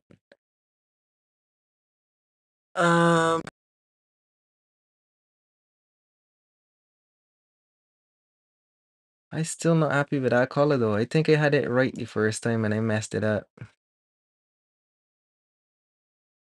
I think I had it right the first time.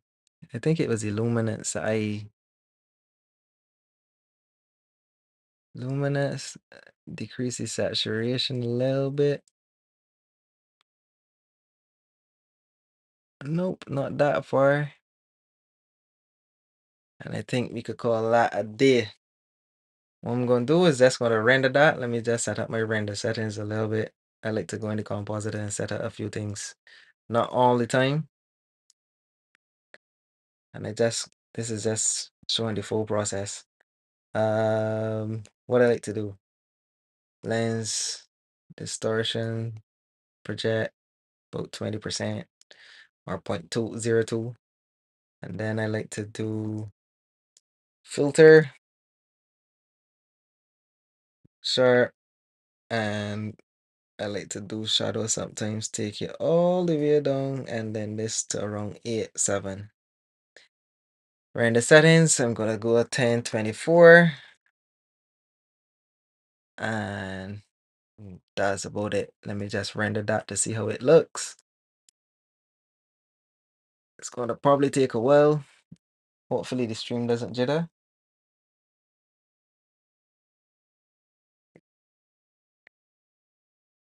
I think I'm actually missing something, you know. While that renders, let's look at this image. Oh no, it's all right.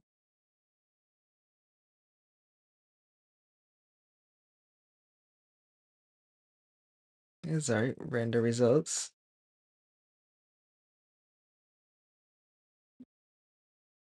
I think is the next image that I want. Yeah, we kind of got some of the same things here. There's difference in terms of the light. I could probably use that same that same big light and remove them from the light linking, and it would add a highlight to those spots. But I kind of like how sophisticated it kind of looks here. And then you could see some of the texture in the bottle itself.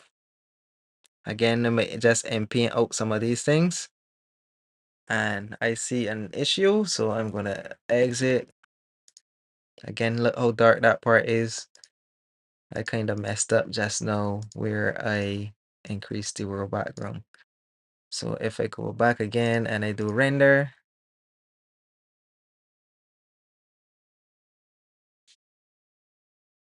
it should not be that clear anymore. Oh, and there's the exposure as well. I think the exposure.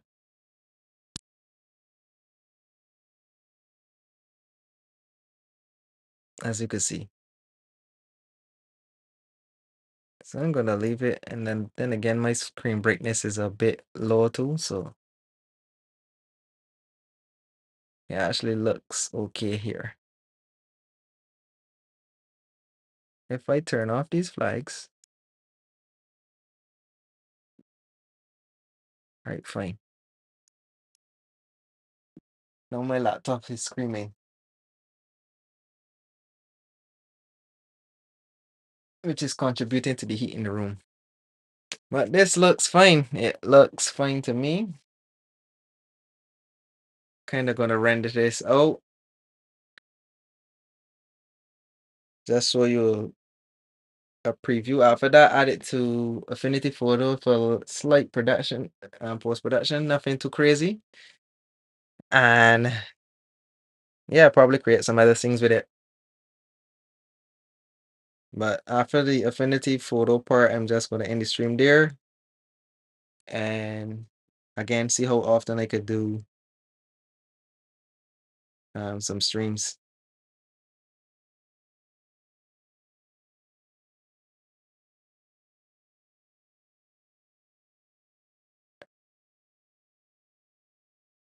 It's taking a bit to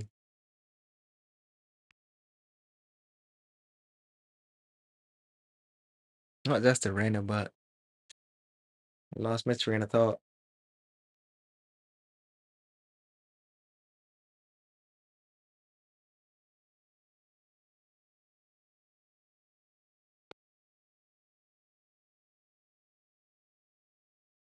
2048.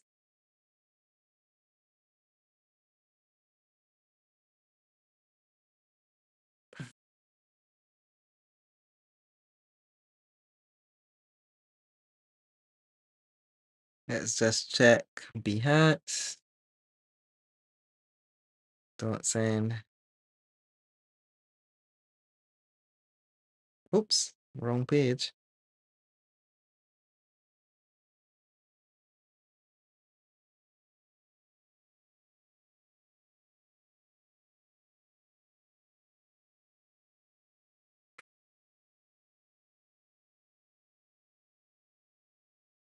Nope, nothing on Behance.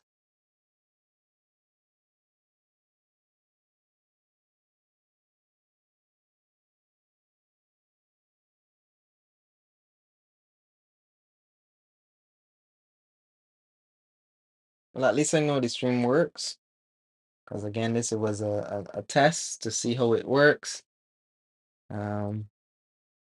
So future streams I will know what settings to do and probably create some other content for different scenes and stuff like that as well.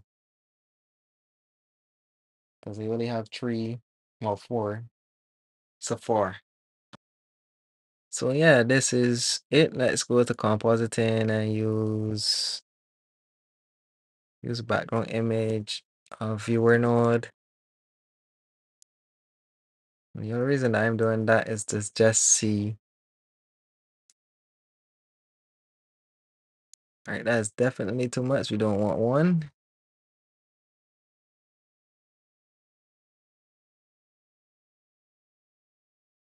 I'm gonna leave it at 140.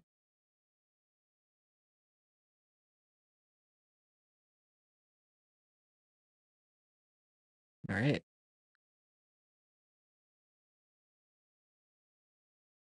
Let's go to render results view, composite, alpha, alpha. So here we got the alpha. So I could save this, go up a layer, do renders. 16-bit. I don't want to save it as a EXR right now, so let's do this as a test. Just to show again the process. Save scene, close Blender, open up Affinity Photo. Oops.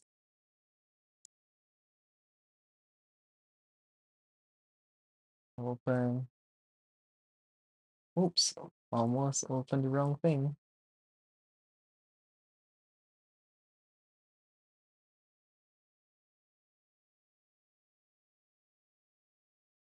This is what we're looking for.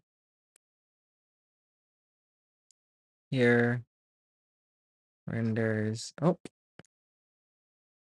renders. Here we are.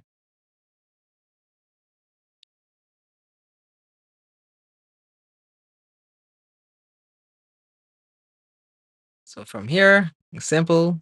We just go to add a background. In this case, I'm going to use the same peach color, but I want a gradient from in to out. And I want to change that from linear to radial. And then this color, I want to be that peach.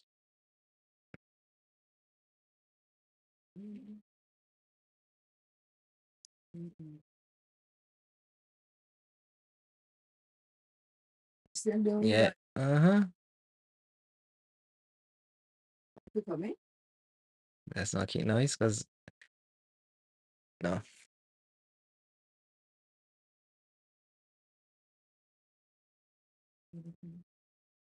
All right, so this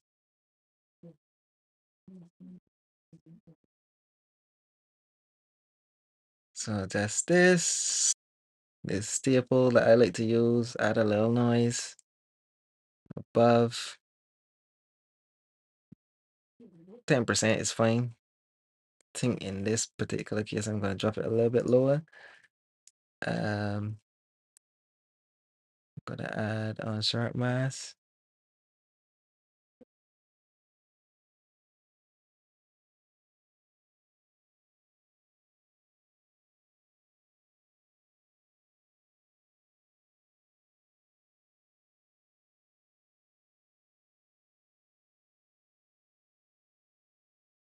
Add on sharp mask. There's something else I usually add. Oh yeah, how could I forget? Curves. A little bit on the curves side. I like to lift the blacks a little bit. That's to make it not too dark. And as for this gradient, I'm just going to darken this color again.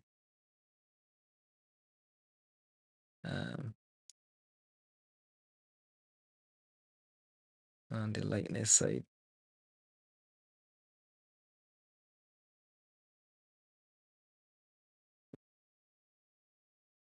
That's going to darken this on the lightness side. I don't want to go too far because then you're starting to create banding. And it.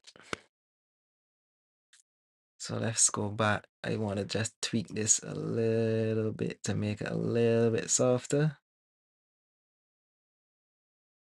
And that should be it. It's a wrap. I think that's 2 hours and 30 minutes. At least it gives me a better idea of what I could do when achieving that time frame. But yeah, that is it. Adjust the brightness of the screen. I usually leave my screens at this, but yeah, that's it. I will create other samples and then probably just share them on the platforms. All right.